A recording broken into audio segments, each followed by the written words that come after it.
Aloha. Members, will the Committee on Transportation please come to order? It's 3:02 p.m. I'd like to welcome Committee Vice Chair Cordero, Committee members Kia'aina, who is participating remotely by video conference, Committee Member Tupola, and I'd like to also welcome Council Chair Waters. Councilmember Kia'aina, in accordance with HRS Section 92-3.7, please identify anyone who's with you by stating the names of each person with you at your location. Hey, aloha. Here with me at my location are two individuals, Darlene Nicoletti and Marcel Tisdale. Okay, thank you. Before we start our meeting, I have some procedural announcements to make. I'd also like to welcome Councilmember Okimoto, who's a member of this committee, to the meeting. Pursuant to Section 92-3.7 Hawaii Revised Statutes, this meeting will be conducted as a remote meeting by interactive conference technology with the following procedures in effect for the meeting. Members of the public will be allowed to provide oral testimony on all items on the agenda when the item is taken up in the following order: in-person testimony in the council chamber, followed by remote testimony. Before testifying, each person shall state their name. Each speaker may not have anyone else read their statement and is limited to a 1-minute presentation on each item. For remote testifiers by video conference, when your name is called, please monitor your screen and activate your audio feed when prompted. For those who are joining us by telephone only, please press *9 to indicate your desire to speak. I'll identify you by the last 3 digits of your phone number. When your number is called, please press *6 to unmute yourself when prompted. Some friendly reminders and tips: please video conference from a quiet location if possible. If you're also watching the proceedings on Olelo, please mute your television at the time you're called to testify. When the timer on the screen reaches 0, please conclude your remarks promptly. All registered testifiers will be called upon first. Then I'll give persons who have not registered an opportunity to speak following the oral testimonies of the registered speakers. For the remote testifiers, please utilize the raise hand feature in Zoom to be called upon. HRS Section 92-3.7 requires all votes at remote meetings to be conducted by roll call unless unanimous. Therefore, I will first call for objections, and if any, I'll call for a roll call vote. For those council members participating from outside of the council chamber in accordance with HRS Section 92-3.7, the meeting will automatically recess if we lose audiovisual contact with you and cannot reconvene until we reestablish contact. Therefore, please announce beforehand if you be voluntarily signing out of the meeting. Written testimonies, including the testifier's address, email address, and phone number, will be available to the public as described on the posted agenda. As a courtesy, please turn off all cell phones for the duration of this meeting. Moving on to our agenda. Agenda item number 1 is Bill 20 of 2023, CD1, which addresses parking in the city and county of Honolulu, including the city's restricted parking zone program. Members, we have posted to the agenda the CD2, OCS 2023-0429, 5/16/2023, 3:43 p.m. that was approved by the committee at its May 23rd, 2023 meeting and subsequently postponed in committee. We also posted 2 new proposed CD2 versions of the bill, one proposed by Councilmember Kia'aina, OCS 2023-0651/7/17/2023, 8:24 a.m., and another proposed by Council Chair Waters, OCS 2023-0652/7/18, 2023, 1:35 p.m. For your information, the summary of the amendments are listed on the agenda. At this time, I'll defer to Councilmember Kia'aina, followed by Chair Waters, to explain their proposed CD2.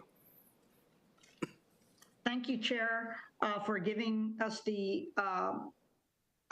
opportunity to more fully vet this complex measure. I am offering a CD2, which in short would require the director to consider impacts to accessing shoreline and publicly accessible areas before establishing, modifying, and expanding RPZs. It reduces the maximum number of annual permits for residents from 4 to 2. I think 4 is excessive. It creates a non-resident single-day permit which can be applied for directly by visitors versus applied for by a resident for a visitor. What I had in mind here are canoe paddlers, hikers, fishermen, people with appointments nearby, etc., that can apply for single-day permits. It makes clear that in exchange for the exclusive and special parking benefits, that permit holders should also contribute to costs to repair and maintain the streets, street trees, and sidewalks within an RPZ. And finally, it sets fees more in line with costs of administering the program, which includes maintenance and repairs. Thank you. Okay, thank you, Council Vice Chair Kia'aina. And then Chair Waters, if you'd like to explain your CD2. Thank you so much. My specific amendments are in the agenda as posted. And just a quick synopsis. It's basically the same as Councilmember Kiaina's, but rather than asking the Department of Transportation Services to consider shoreline access or access to hiking trails and whatnot, that it would be prohibited within a half-mile of the shoreline. I'd also point out that Section 6, the council in its sole discretion can dissolve the establishment of a RPZ. And I think the minimum charge would be $250 rather than $80. And the rest of my amendments can be found as I pointed out in the agenda. Thank you. Okay, thank you, Chair Waters. We have with us the Director of the Department of Transportation Services, Roger Morton. Thank you, Chair. We are going to offer our cautious support for RPZ. As a lot of you, I think, have figured, the more you look into the different aspects of it, it is a complex bill, and that's why we are looking at it with caution. It is also a costly measure for us to administer, and that gets to fees and to other things along those lines. In terms of specifics, with respect to our position on some of the matters, we had thought $100. First of all, we thought a 2-permit limit. We're going to advocate for a 2-permit limit with the proviso that the director can increase the number if there is sufficient capacity on the street after enacting it. But we would urge to start with 2 permits per household. We just recommended fees at $100 per permit. Our estimate is that would be less than half of the actual cost, and we're trying to make the system so that it's fair for everybody. One of the issues that we are no longer supporting is the idea of crediting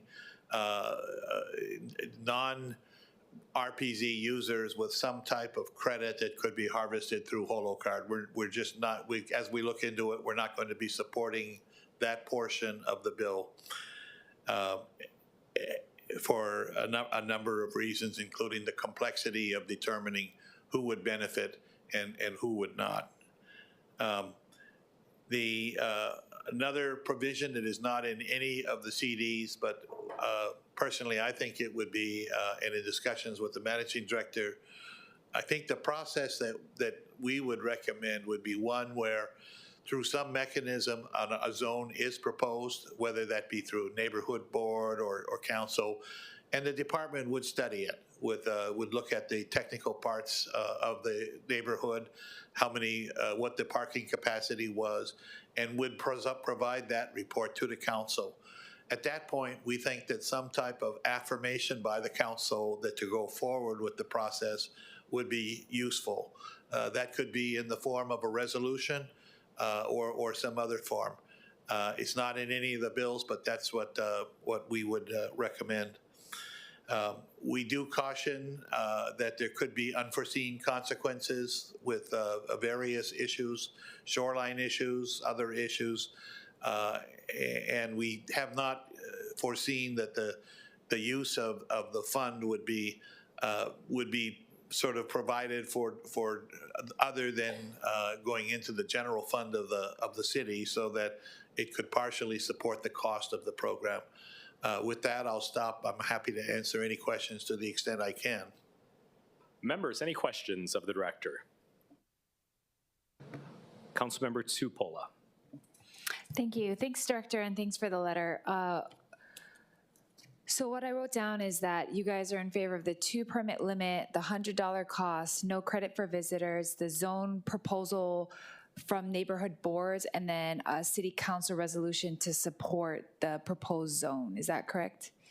You said no credit to visitors. What we really meant was that the initial proposal that we had would have a credit for other residents within the RPZ that did not use, did not either need it or did not apply for or did not possess it. I see. People who didn't opt to use the RPZ would get some type of Right. credit. Oh, okay. Okay, I wrote that down.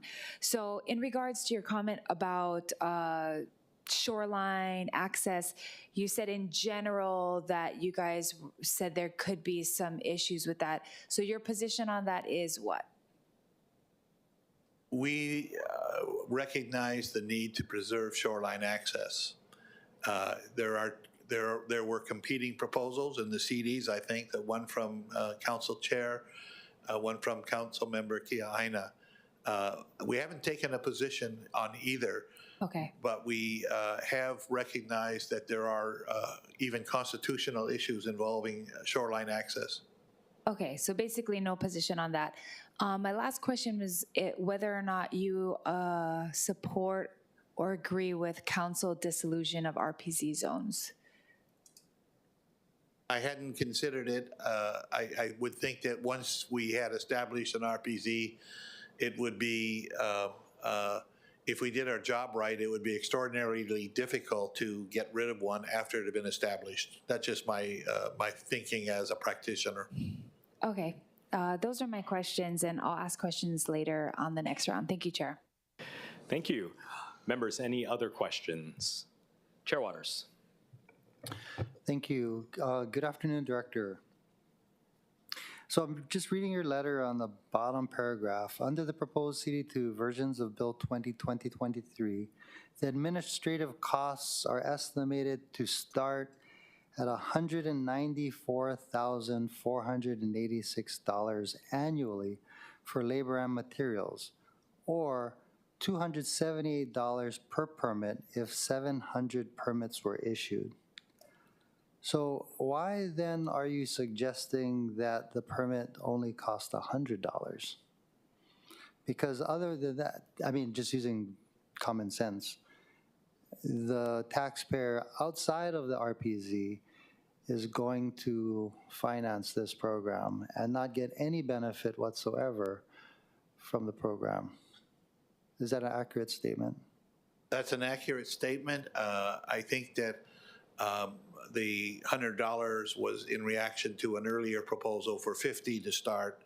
And it was, our position is not, that's an absolute number.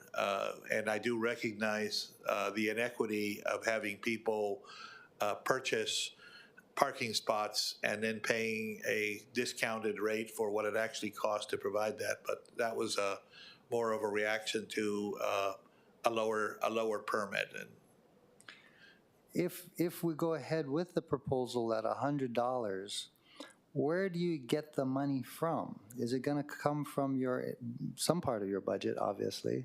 It would become part of our budget. So when's the effective date? Upon approval. So if this is passed upon approval, where do you get the money out of your budget? I mean, we just went through the whole budgetary process. Well, and my understanding was the budget was pretty tight. So how are you going to find that extra money? I would not expect that if we started, well, first of all, on our capacity that we have for implementing zones, we don't foresee the capacity of implementing more than one zone per year.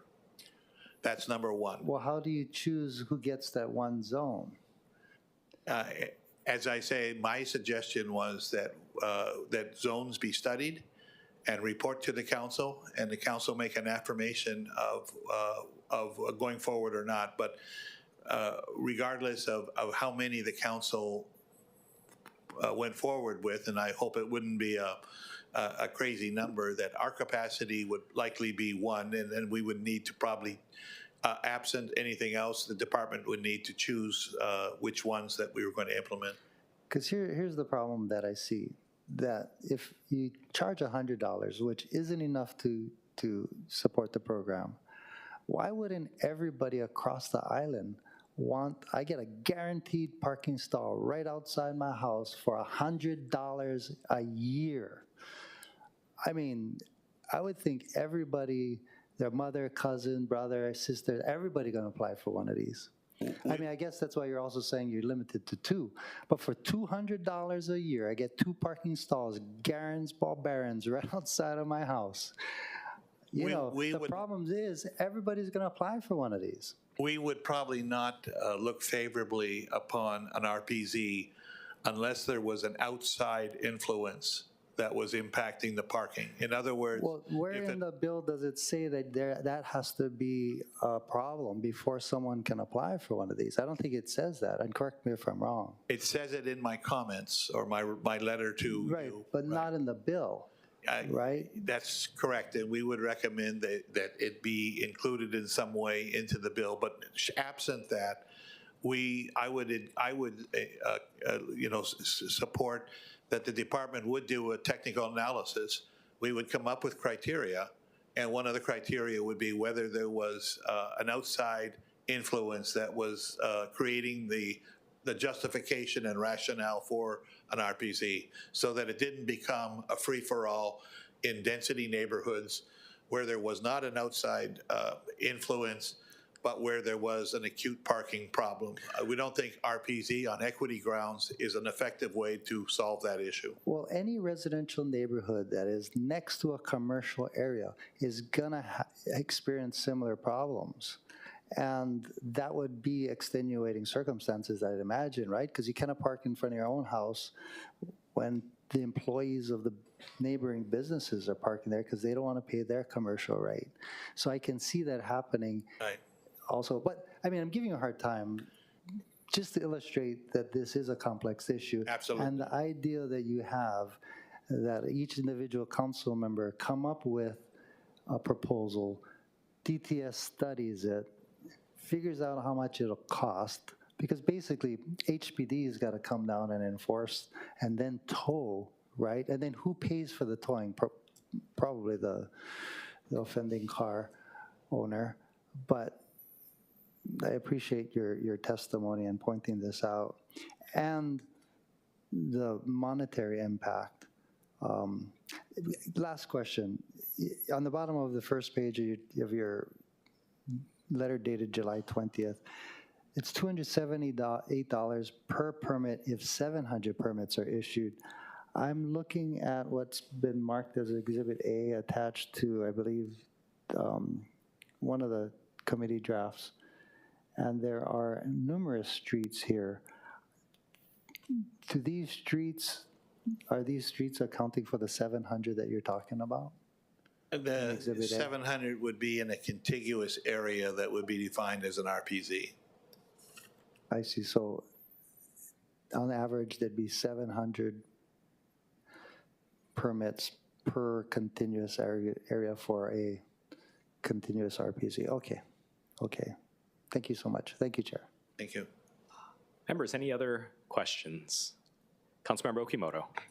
Thank you, Chair.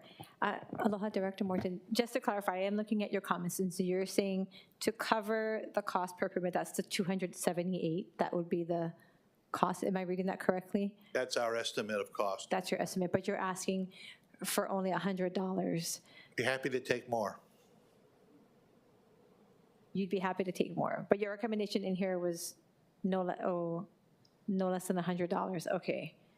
Right. I think my question was kind of along the same lines of Chair Waters. I know in other measures we've talked about covering the cost. I think what I wouldn't want is for us to keep having to subsidize parking programs and parking fees. That is a concern of the city, that we don't want it to become a runaway cost program.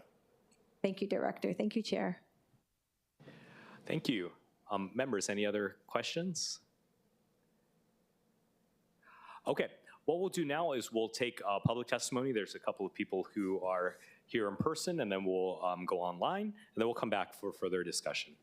So we'll start with our in-person registered testifiers, starting with, we have Micah Munakata, followed by Alan Kumalai. Good afternoon, Chair, Council members. Thank you so much for hearing this measure today. My name is Micah Munikata. I'm with the Ulupono Initiative. Just here to stand on our testimony in support of this measure. I think, as we're working through some of the details here today, it just highlights the importance of this measure and how much you folks are really putting in your efforts to see something move through. I just want to continue to highlight the reasons why we need a parking policy such as this. This really does take this bill in particular makes us take an important step forward in our approach to parking management. We do believe that unmanaged parking is an expensive and inefficient use of our land. We have some data and statistics in our testimony folks can take a look at. I'll try to be brief as I move through some of my other points, but just wanting to reiterate the importance of this policy at meeting our community goals to be more sustainable and really supporting our active transportation choices here within our community. There are some statistics that are quite telling. Since 2000, population growth is just over 16%, but our vehicle growth is up 29%. So vehicles are growing almost twice our population growth right now. So it is important to kind of look at different policies to kind of affect some of our choices moving forward in our communities. Again, we do appreciate all the work that's gone into this, Council, across the board, and thank you so much for hearing this measure. Members, any questions for the testifier? Okay. Hearing none, we'll move to the next registered in-person testifier, Alan Kumalai, who is a resident of a existing RPZ zone. If you could press the right side button, the gray button on the right side. Aloha and good afternoon. My name is Alan Kumalai from the Kalihi Valley Neighborhood Board. I'm chairman for the RPZ committee. And I'd like to thank you, Transportation Committee Chairman Tyler Dos Santos Tam, and the council members for inviting us to this committee hearing to establish a permanent restrictive parking zone program and guidelines for other communities to create RPZs in their own neighborhoods. I'm in support of Bill 20. We're all concerned with quality of life. The most current issues being presented in the news is of residents moving out of state for different reasons, some being housing affordability, educational and job opportunities, too much crime, proliferation of homelessness. Our goal is similar to yours in trying to keep our people home here in Hawaii. Little things make a big difference. RPZ is one of these issues. We cannot solve all of our challenges immediately, but today we have the opportunity to move in the right direction by supporting Bill 20, which will keep people in Hawaii. For those of you that are reluctant to supporting this cause, I'd like to just bring up some major cities and communities around the world and on the mainland have years of RPZ existence. So we are not inventing the wheel. And projects in the past that have met opposition initially are heavily used today. And I remind you of the freeway system, especially H3. People that protested H3 use it daily. People that oppose the rail were ecstatic to ride the rail for free the first week the thing was in operation. And so I just like to remind you, although you oppose you might not support the bill or on the fence, just remember, we cannot solve all our problems, but this is a move in the right direction. Yeah, small movement, but positive movement. And in regards to the expense of operating the program, I'm pretty sure I'm right. The majority of government projects or fixing the roads, police department, fire department, me as a resident cannot afford to pay the fire department if they came and put out the fire in my house. People that get hurt up in a in the mountains cannot pay for that helicopter to pick them up. The government supports it. Yeah, so we know we cannot support the whole program, but taxpayers subsidize all government projects. So, and that's how I believe that we should continue this and support Bill 20. Thank you.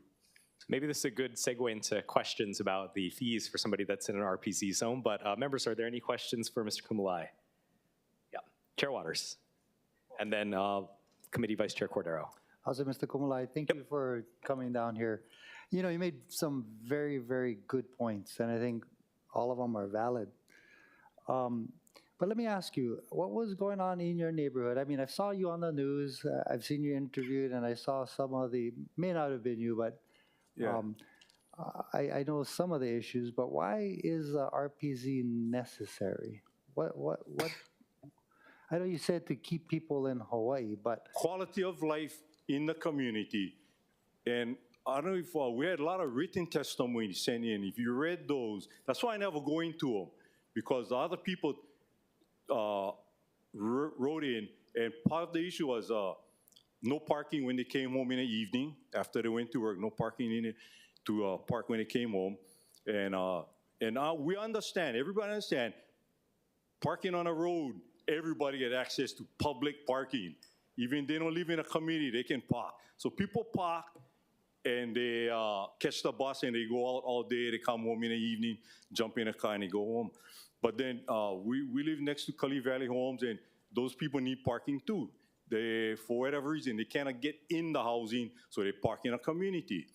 The problem with that was that the last straw was that they park, they sit on your wall in front of your house, they drink beer, clean their car out, yeah, they make noise late at night, they leave in the morning. They beer cans, they plate lunch, they diapers, all that stuff is right there. We gotta clean them up, so it's just not parking. It's just, and we communicated that concern to the state, to the director of the housing, and they said they're gonna talk to the people. No change. But ever since we had the pilot program, 100% improvement. They're not there. Well, they're there during the day because they can't come. They cannot park in the evening, so they're not there. And so we get kids, they can go play on the road now. Before, you cannot let your kids play on the road. Get the guys sitting on the road drinking beer, yelling and staring at your kids and all that. So they're not there. The old guys can go walk up the sidewalk without, being intimidated by outsiders, I mean, we don't like to be like racist, but we just want safety. We like feel safe in our community.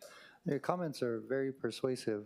I'm just curious, did we check with the people who run Kalihi Valley Homes to see if they could build their own parking lot, Hey, right? So that they don't the have to city can infringe. sponsor that too then. I mean, that might be a better long-term. No, and I was listening to your comments.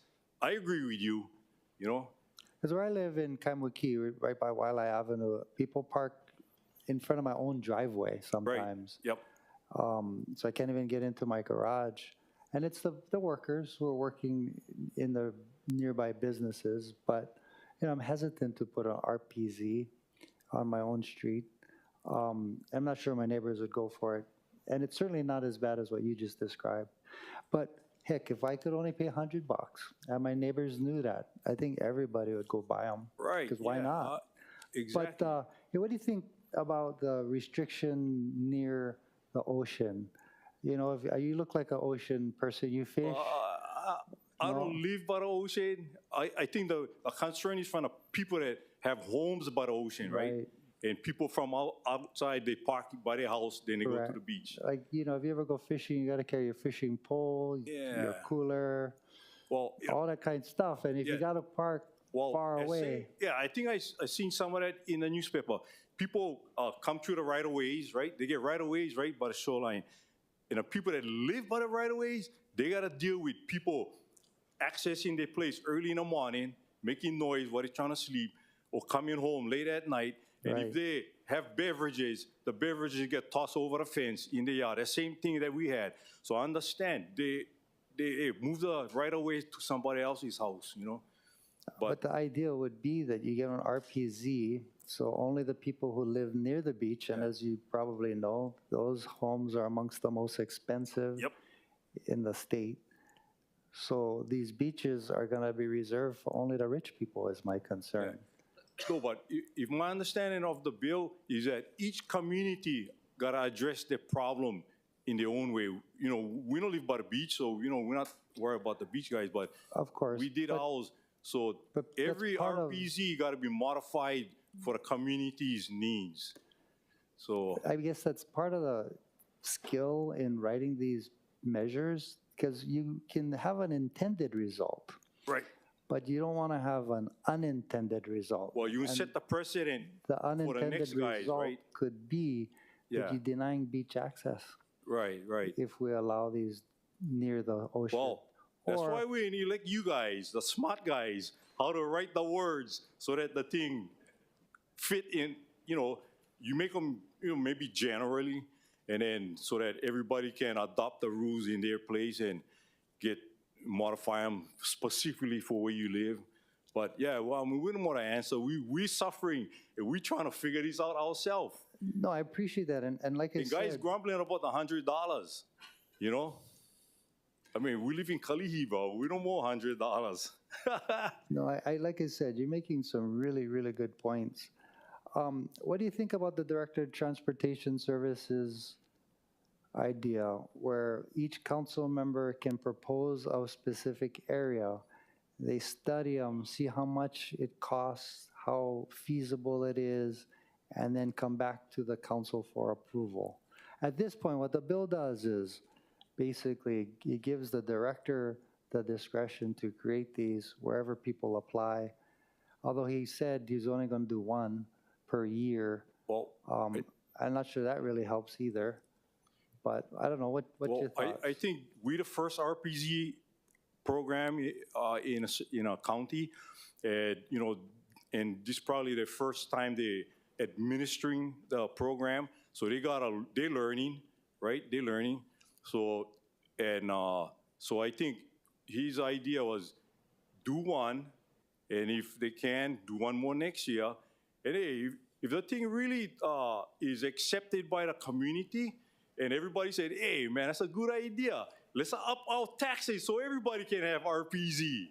Or it's a bad idea and the next community got to fight like us to get on RPZ. So they don't know what the future holds for RPZ. So they cautiously doing one at a time and then see, because the next community might get different challenges than ours.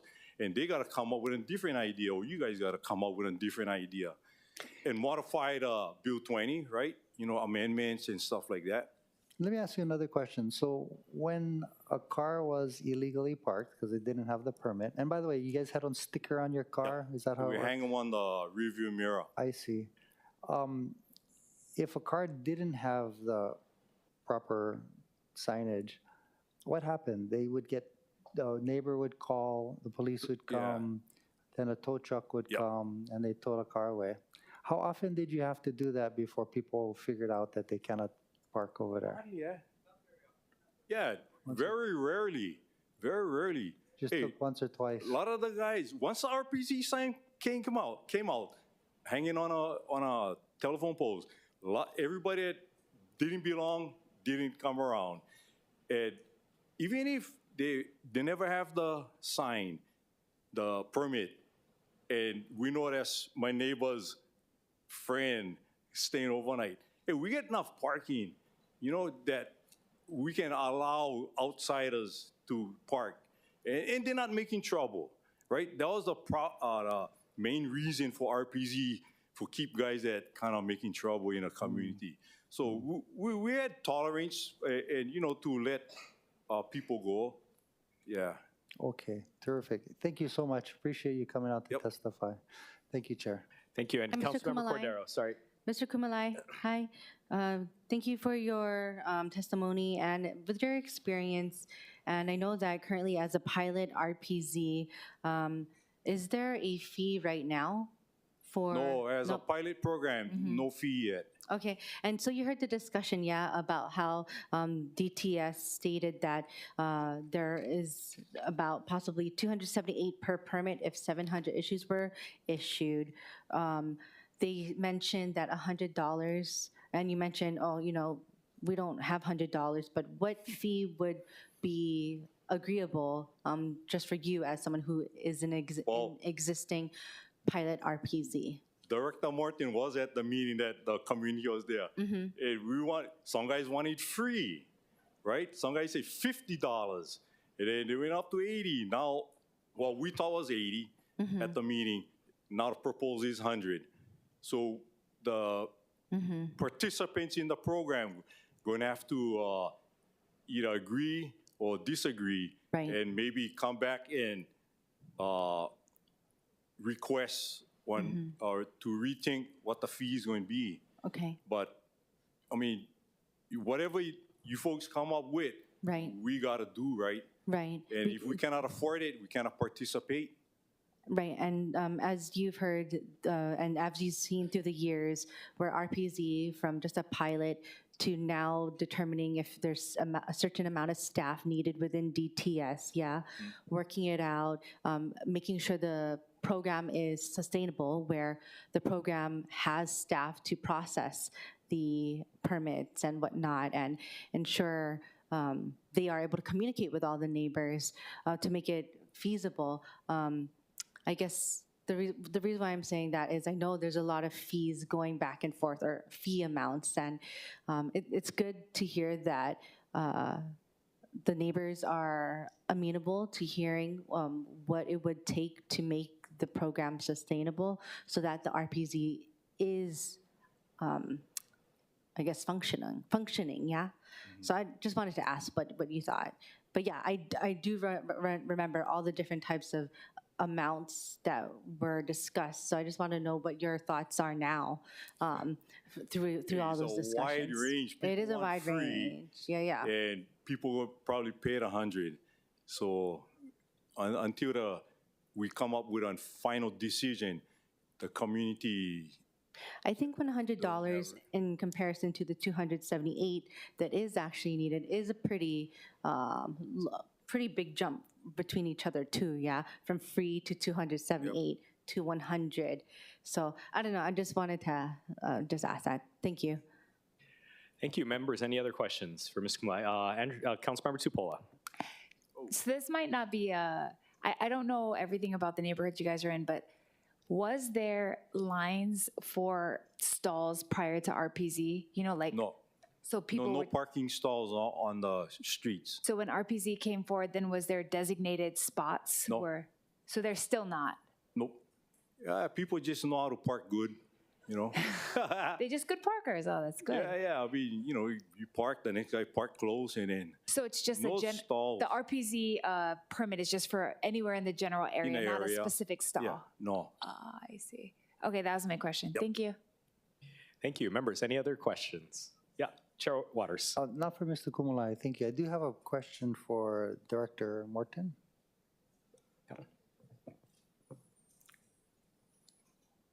So on page 6, parking, it says, parking on the street is reserved for the exclusive use of those vehicles displaying a valid RPZ permit or other identification issued by the director as part of the RPZ program. So as Mr. Kumagai said, if it's too expensive for everybody, not everybody's going to participate, which means if you don't pay your permit fee, you don't get a decal. If you don't get a decal, you cannot park there. So is part of this program require 100% participation of everyone within the 4-block continuous street area? No, it would be limited to the amount of parking that we determined would be available.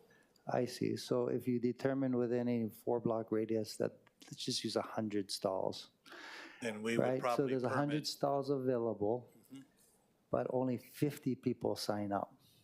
What happens then? And at that point, that would not be, a good RPZ to have. I mean, that is clear, and that's part of the technical analysis that we would do, would be to assess what was the demand for parking. Right, but under any one of the bills that are currently before us today, if only 50% of the eligible stalls were taken, how do you enforce it? Because you don't know if the person lives there or not. Well, clearly they didn't pay for the permit. We would enforce it by whether the vehicle had a permit or not on the vehicle. So people who live there who didn't pay for the permit would get towed. That is that would be the case right now, correct? I see.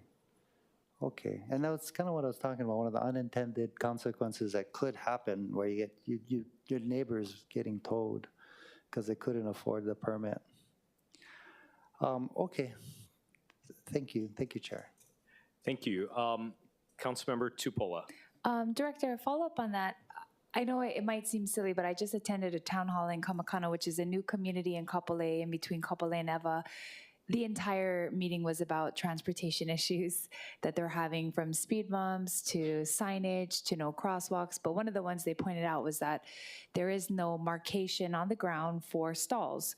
So when people park bad, so they're not all good parkers on that side, and they leave spaces, then all of a sudden you're short on spaces because people are just parking junk. So then you come home from work, you don't have anywhere to park, and I guess prior to the city absorbing those streets, which happened recently, they had segments with no parking. So it's like X amount of space, then X amount of space, no parking. X amount of space, X amount of space, no parking. No markations on the ground. So in the event that, say, this community is proposed for RPZ, does the city in this program think that making actual markations on the ground would be worth it so that we can know how many stalls could be for that community? If we mark stalls on the ground, we have less capacity than if there are no markings. That's one issue. Marked stalls are appropriate in some areas for sure. And even in residential neighborhoods with special issues going on, I can think of in Chair Waters' Kuli'o'o neighborhood, for example, we have offered up the option of marked stalls. There is no, everything comes with a cost, that you end up with net fewer parking spots available when you control it with markings. So, but they are appropriate in some areas, and we will, upon request by communities, we'll go out and assess whether or not marking pavement is a good strategy in a particular neighborhood. And then another follow-up, and thank you for that answer. In the event, so those separations where there was no parking, no parking, in my community that makes sense because people back out and there are certain areas where there's no parking, so you're not backing into cars that are parked along the side. In this community's case, there are no driveways actually. The no parking is just in front of doorways. Would the city, this is hypothetical, would the city, like in that case, allow for parking in those areas because there's no driveways? And then would the people in front be offered first dibs to buy a RPZ permit because it's in front of their house? None of our proposals have envisioned that. I would say that for no parking zones, that we get regular requests from constituents, from council members, to assess an area to determine if some type of no parking restriction or some other type of change is appropriate. And we'll go out and we will study, but they are all site specific, and each one is, there's no rule that would be applied universally. We would go out to an individual neighborhood, our engineers and our technicians would go out. They would look at a number of factors, and then they would make a determination of whether or not some special type of traffic control device was appropriate. Understood. I just, follow up with Chair Waters' question. I would like for those directly in front to be offered a chance first, seeing as though it's their house. But let's go back to testimony. Yeah, we'll go back to testimony, and then we'll have further discussion after we get through testimony. Up next for the registered in-person speakers, we have Casey Pyatt.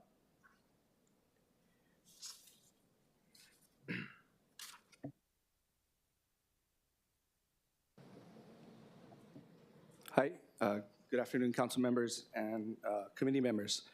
Uncle pretty much took everything I was gonna say. I also live in that community.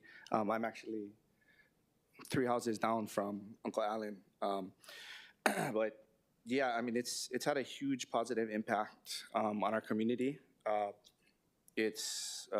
moved in 2013, and I think the program started in 2016. But prior to that, my wife and I actually considered moving because it was so bad. Some of the problems that Uncle described with crime, my car getting broken into, coming home from a 12, 14-hour day at work and not having parking, having to cross Like with 2 young kids. It's pretty scary stuff. Let me see. But since the program has been in place, it's been helping out a lot. We can come home from work, there's parking, clean areas, and whatnot. So I strongly support the program. I think it does need some work, especially for other areas. It's going to be unique. Lanikai, like the parking, the beaches, things like that. So anything that we can do, any input that we can provide to help, being that we've been involved for the last 5-6 years, feel free to let us know. We can help. And if we could get your name for the record. Casey Pyatt. Okay, great. Members, any questions for Mr. Pyatt? Chair Waters. Thank you for taking the time to come out to testify. Real quick question. To the extent that you know, the cars that used to park in your neighborhood, where did they go? Do you know? They're on Camp 4 Road now, most of them. Camp 4 Road? Yeah, so we're Triangle, right? We're in between Camp 4 and Like. So that's a major pass-through. It's the only way through to get to the housing. So most of the cars are off, our little area, I guess the Triangle, they call it. So they're on the main road now. I mean, if you drive by, and I encourage you guys to go and look, come one street in, come look at our street. It's maintained. Uncle cuts the grass. We all help each other out. It's clean. But you go one street over, and it's bad. So I understand it's pushing other people, those cars out, but they don't really belong on the road anyway. They're on blocks. They're not registered. They're not, properly safetied and whatnot. So, but yeah, just to speak to the point about, my kids can play on the road now. There's kids riding around on bikes, and it wasn't like that before. So I hear you. Thank you. Thank you, Chair. Okay, we're going to go to Committee Vice Chair Cordero and then to Councilmember Chipola. Hi, Casey. Thank you very much. And I know that as a participant in the existing pilot RPZ, you heard about the different fees, how $278 would be feasible right now for 700 permits. In the current zones right now for Aoao, Kono, Kulakolea, Naai, and Wilson Track, that brings us to 612. And then you heard that DTS also mentioned that they would be okay with $100 or a little bit over $100. So what fee would you be open to paying for to keep the RPZ program running? I think it started at 25. They did a survey, and then I'm hearing 100, 200, and whatnot. Each family is different. Their circumstances are different. So I understand it's going to impact everybody differently. My family, I have, multiple incomes. My wife, and whatnot. And my son is working now. So for him, and then my daughter's going to be driving soon. So if she wants to park, then, she can work and whatnot. But I think $75, $100 is reasonable. Okay. Somebody made a good point. Not everybody is going to use it. Right. Not everybody is using it. Some people have parking, right? We have cul-de-sacs. Some people have garages. Some don't. It's just, it wasn't thought of back then when they did these developments on where we're going to put all these cars. So I mean, that's a hard question. You know, it's a personal question, you know, but I think you folks as a committee, you know, you guys can figure that out, what's, you know, what will work as far Right. as the fees. Right, understood. Thank you. And so does that mean you'll be seeking more than 2 spots for or permits for RPZs? Since you mentioned you may have more drivers So at home. we will need 2 for my Okay, my okay, son okay, and my got you, daughter. got you. But I actually tore down my fence and I took away some of my yard. This is prior to the RPZ. Yeah. Because there was just, I don't have parking, you know. So I tore out my yard. I poured a concrete slab so that I could park my vehicles. You know, like I said, we were coming home from work, Right. you know, and there's no parking. You know, I have 2 little ones and I got to cross Like with my kids. It's not safe. You know what I mean? So we did what we had to do at the time. But the program is working. You know, I want to stress to everybody, and I'm confident that it can work in the communities. I lived in Kuli'o'o, you know, for a while. That's a very high traffic area. So it can work and it will work. It just needs the research and the time, you know, set aside to study each area. And, you know, amongst you folks, you can figure out what works with the community feedback. That's true. And that's a great point about like it takes time to research and work with the community to determine such factors and conditions. Thank you. Thank you. Okay, Councilmember Supola. I thank you for your comment about the type of people that were parked there before, because initially when I heard about this, I was wondering if it was going to deter abandoned vehicles. Yes. Because Yes. if you don't have something like this, you can just leave a car anywhere. Yes, and we understand that the city's resources are limited, right? Especially with the towing and abandoned vehicles. That's a huge problem island-wide. But yeah, I mean, I had a car on blocks, no rims, no tires, you know, just scattered everywhere in front of our house for months. You know, we call the police. They're busy. You know, I understand abandoned car is kind of low on the priority, but, you know. But it also attracts other kinds of behavior, I would add. Yes. When it looks like that, then other types of activity Well, yes, happens. my car was getting ripped. My neighbor's car was getting ripped. It was like, you know, so it's kind of like the bulky item thing, right? Somebody drives by, they dump something. If it stays there, it attracts more people. Hey, I can dump this here. Yeah. And that's what was happening to our community, you know? Yeah. No, I'm very interested in deterring that, because whether or not the street is public or not public, it still is the space that your community and your family utilizes. So when that space that's directly in front of your property that you own now is attracting all of this type of activity, I mean, it's just a battle because you don't want that there, but you're not in charge of the street, right? So, Right. Well, that's good. I appreciate you sharing that. Yeah, good point. I mean, there's so much more with a limited time, but if the committee has questions or you're willing to meet with us, and, you know, we're more than happy to go over everything with you folks. If we can help move this through so that it can benefit other communities, then we're here for you guys. Thank you. Thank you, Chair. Thank you. Members, any other questions for Ms. Pyatt?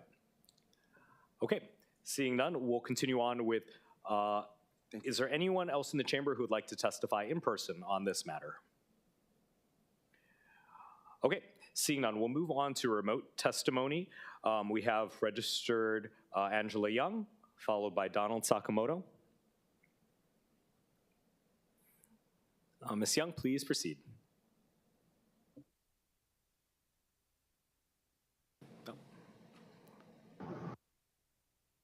Oh, and now you're on mute. There we go. Can you hear me now? Yes, please proceed. Okay. Aloha, Chair, Vice Chair, and the committee. Angela Melody Young testifying in support. So the city is looking to address parking congestion through a restricted parking zone program. Kalihi Valley has a pilot program, And now this council is considering making it a permanent one to support safer communities and to reduce crime. And then we can look at other cities. So annual residential parking permits are $100 in San Francisco, $25 in Chicago, and free in Boston. Cincinnati considered applying an advanced pricing and management principle to its residential parking. The CUF Neighborhood Association, which represents the CUF and Fairview neighborhoods, formed a committee to address street parking and excessive circling, where people drive around in circles, and congestion results. The committee completed a proposal to manage 3,000 parking spaces. Authority was given to the Department of Transportation and Engineering to set both residential permit prices and short-term meter prices. Prices are set to be somewhat more favorable to residents than to short-term visitors. We can look at Cincinnati and what they're doing. We can also look at Aspen and Boulder, which are tourist cities. They monetize on excess residential parking spaces by allowing visitors to buy parking passes. So in conclusion, in support, because I believe there should be sustainable parking that considers traffic congestion and reduces greenhouse gases and carbon footprints. Thank you. Thank you. Members, any questions for Ms. Young? If not, I have one. If you can come back, since you live in an area that's nearby the existing RPZ zones, and being now on the Kalihi-Palama Neighborhood Board, I just wanted to get your take on the proposed $100 fee, whether you think your sort of extended neighbors, a few neighborhoods over, if that's fair, if that might be too much, if that might be too little. I personally think it's too much, but I can get back to you about this after I perform community outreach. Yeah. Okay. Thank you. Members, any other questions? Okay, hearing none, thank you. We'll move on next to Donald Sakamoto.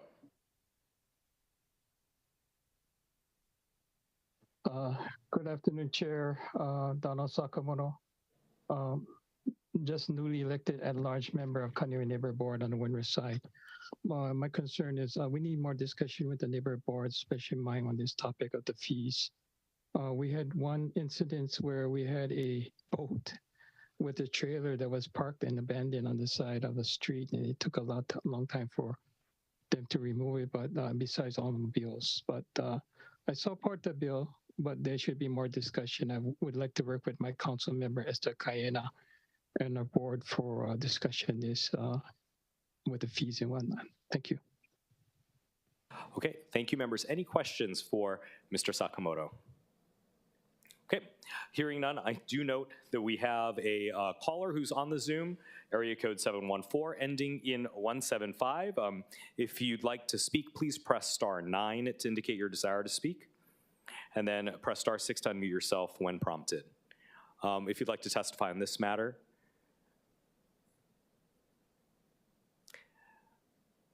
okay, I guess not. So members, what we'll do, actually clerks, is there anyone else standing by remotely to testify? Hello. Oh, yes, great. Hello. Yes, please, if you could state your name for the record. Good afternoon. And proceed. Good afternoon. My name is Tim Gary. I'm calling in regards to the parking discussion. I agree with Chair Waters on, we've got to be careful on the near the ocean and access to the beach. Certain areas at Diamond Head and Waikiki, it would be inaccessible if that was implored. Also, a lot of the problems in Kalihi Valley seem to be police related. Undesirables, parking and drinking, committing crimes, abandoned vehicles. And I think we should look at removing unregistered or non-registered vehicles off our roadways. A study years ago showed it's a tremendous amount of vehicles. The third one, I had concern with the bill on the issue of cost of maintenance of sidewalk and trees for these areas. That's kind of an undetermined fee that could be similar to say, expenses at condos that all of a sudden come up. And that might be a severe cost if not addressed. The other one is in Section H, paragraph 4, changes to the fees can be made at the discretion of the director. That's another unforeseen thing. What if the fees start out at 100 and then all of a sudden we get a director that wants to double them or triple them? So I have a lot of reservations on this bill. It's open for a lot of abuse and more bureaucracy. I understand the people that are in the pilot program, but like some of them have testified, they just moved them over to another area. Thank you, Mr. Gary. It doesn't address the problem. Thank you. If you could wrap up. Yeah, one more thing. I hope Mr. Waters will bring up the issue we talked about at the last neighborhood board. Thank you. Okay, thank you. Members, any questions for Mr. Gary? Yeah, Chair Waters. Yeah, well, what issue is that, Mayor Gary? The issues was of the street festivals and the traffic congestion in Waikiki. I have talked to the Director of Transportation about that. We can't bring it up today because it's not on the agenda. Sorry, Tim. You're right. Okay, thank you. Thank you.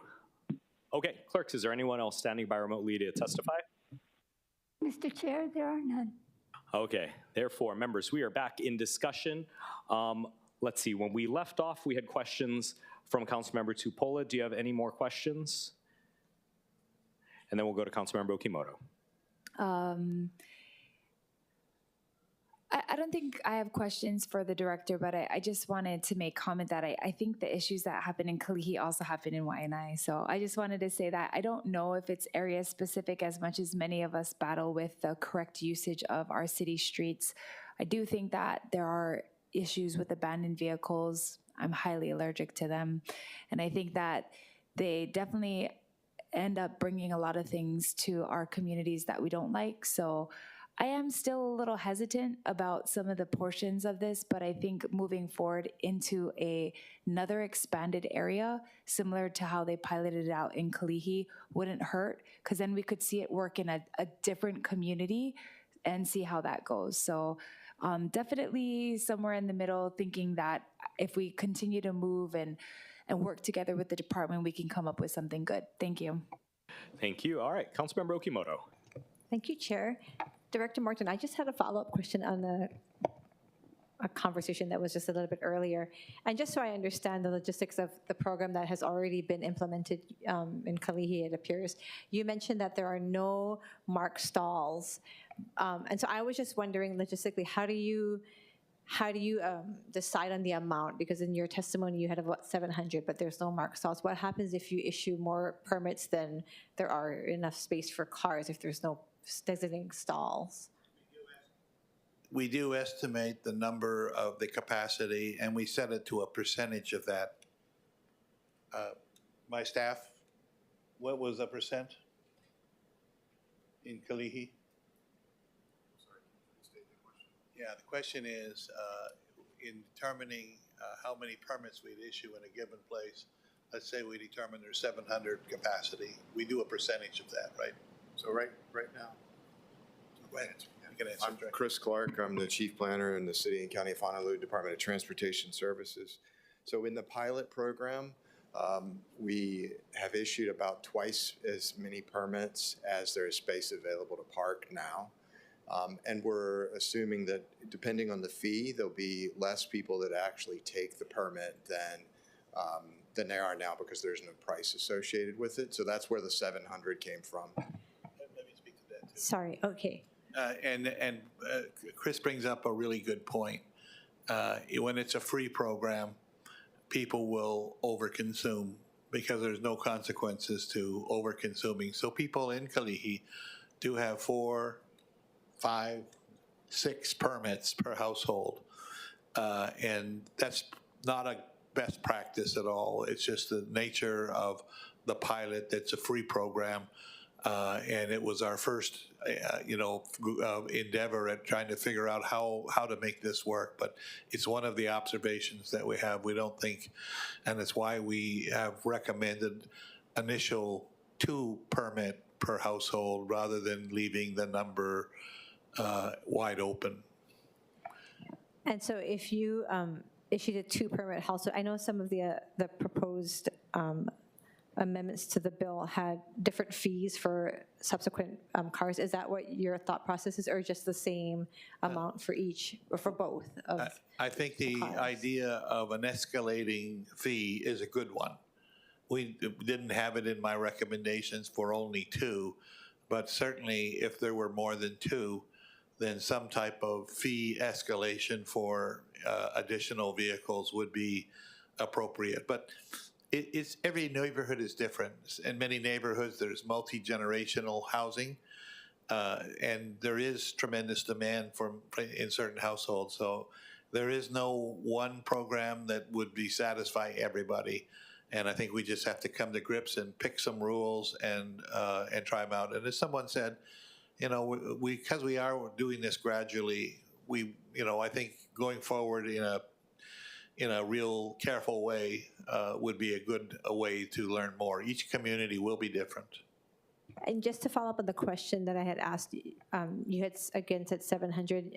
If you said you issued twice as many permits based on how many applied, or how many? I'm trying to understand. If you're not marking stalls and then you issue permits, and let's say they are paid, and then we have not enough space for the permits issued and they're paid, how do we avoid upset residents who then paid for a space but can't find a place to put their vehicle? In the pilot program, we didn't have an upper limit, and it was free. So we did not guarantee that everybody would get a space. It worked, and it works in Kalihi for the way we have it. Once we went into a paid permit, absolutely your issue would be a huge issue. It would be that people would expect to have parking availability. How do you then determine the number of permits that you can if you're not marking stalls? Well, we can still estimate the parking capacity, whether we mark stalls or not. Could you quickly explain to me how you would estimate the capacity? Basically, we take a look at at each space between driveways, and we calculate what the available parking capacity would be, given the legal requirement that we only have 4 feet. We cannot intrude more than within 4 feet of a driveway. So it's a little bit of a tedious task, but our draftspeople and our technicians can easily come up with an estimate. So to do that, whichever community this would be implemented, you'd have to go and have that study done. Absolutely, we'd have to have that done. It's part of the process of doing it. About how long would that take?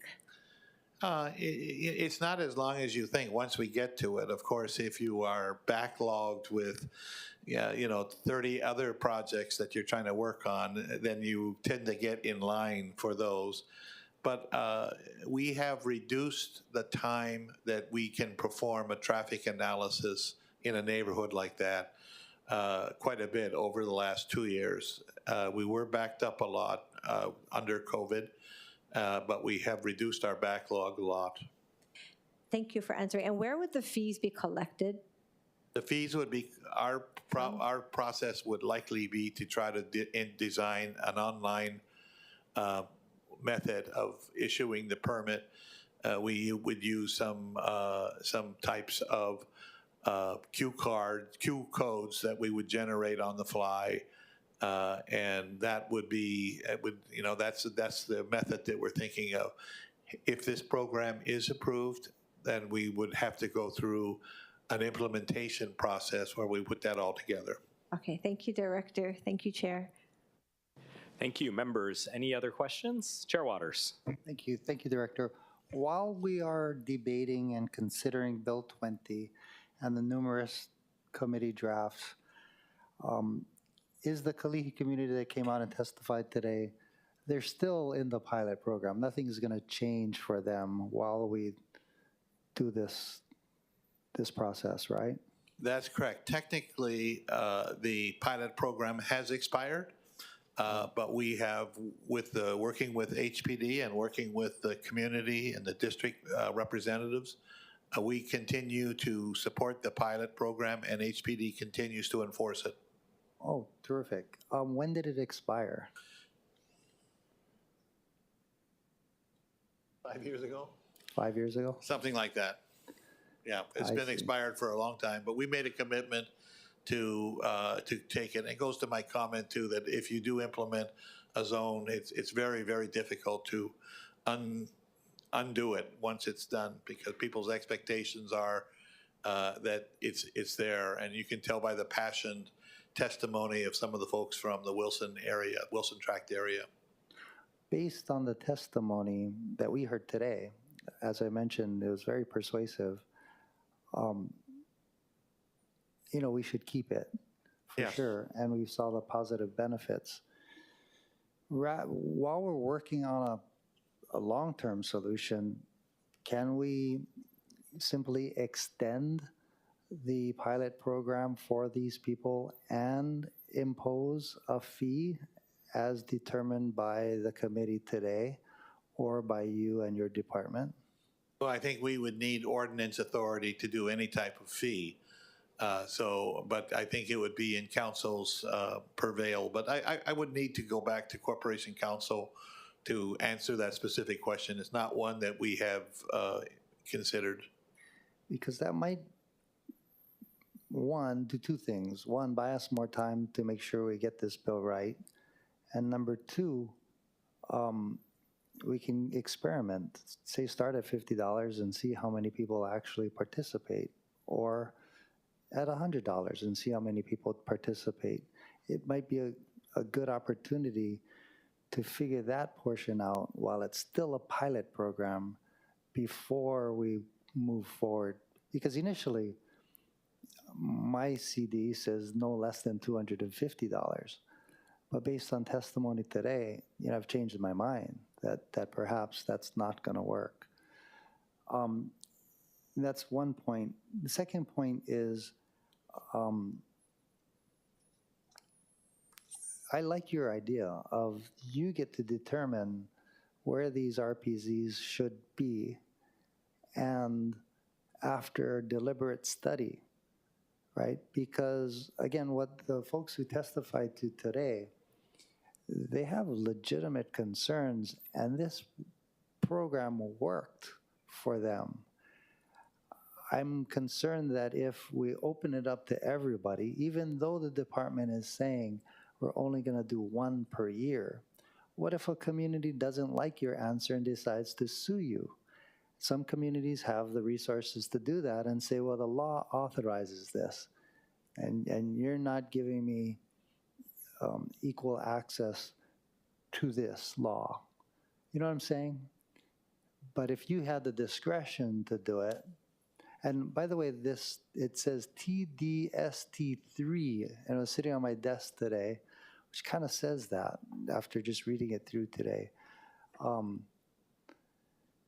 But I think that might be a better course of action. Let's try it out on the west side to see how that works there before we open it up island-wide. I think a cautious approach like that would be a wise way to start. So my question to you is, do we need this bill today in its present form? And again, the one that was sitting on my desk today seems to accomplish some of what we're talking about, but at the same time, this is up for third reading, assuming we pass it out today. So I hear what you're saying. Perhaps a more cautious approach might be a good idea. Personally, I don't see a compelling need to pass it out today. There's no, we have our Kalihi program. We're going to support it. I think, giving a little bit more thought to the different issues that were brought up today would be, I just don't think there's a compelling need to do it. And even myself, I value the testimony I hear from our residents too. Thank you. Thank you, Director. Chair, what I would suggest then is to defer, but keep it like every month, come back with this. Don't let it go because it could slip through the cracks. And then take up the Kalihi residents, take them up of their offer and work with them to figure out what permanent would work, including a price. Because I think we're kind of all over the place on price. $80, $50, $25,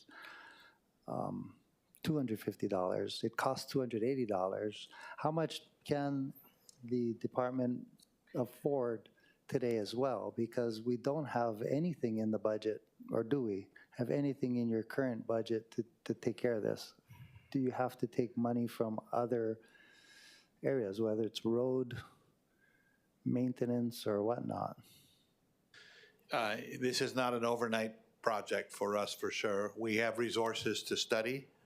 We have those kind of resources. Where it becomes difficult is when we have to start putting up signs, when we have to start issuing permits. Those are the cost drivers for us. But in terms of looking at a neighborhood, it would take us effort and resources, but I think that we would be able to accommodate another neighborhood, for example. We certainly couldn't open it up island-wide, but you know, we have a reasonably large budget, and we do have the ability to do some small things that without coming back to the council. Terrific. Thank you. Thank you, Chair. Okay. Now we're going to go to Council Vice Chair Kiaina. Thank you, Chair.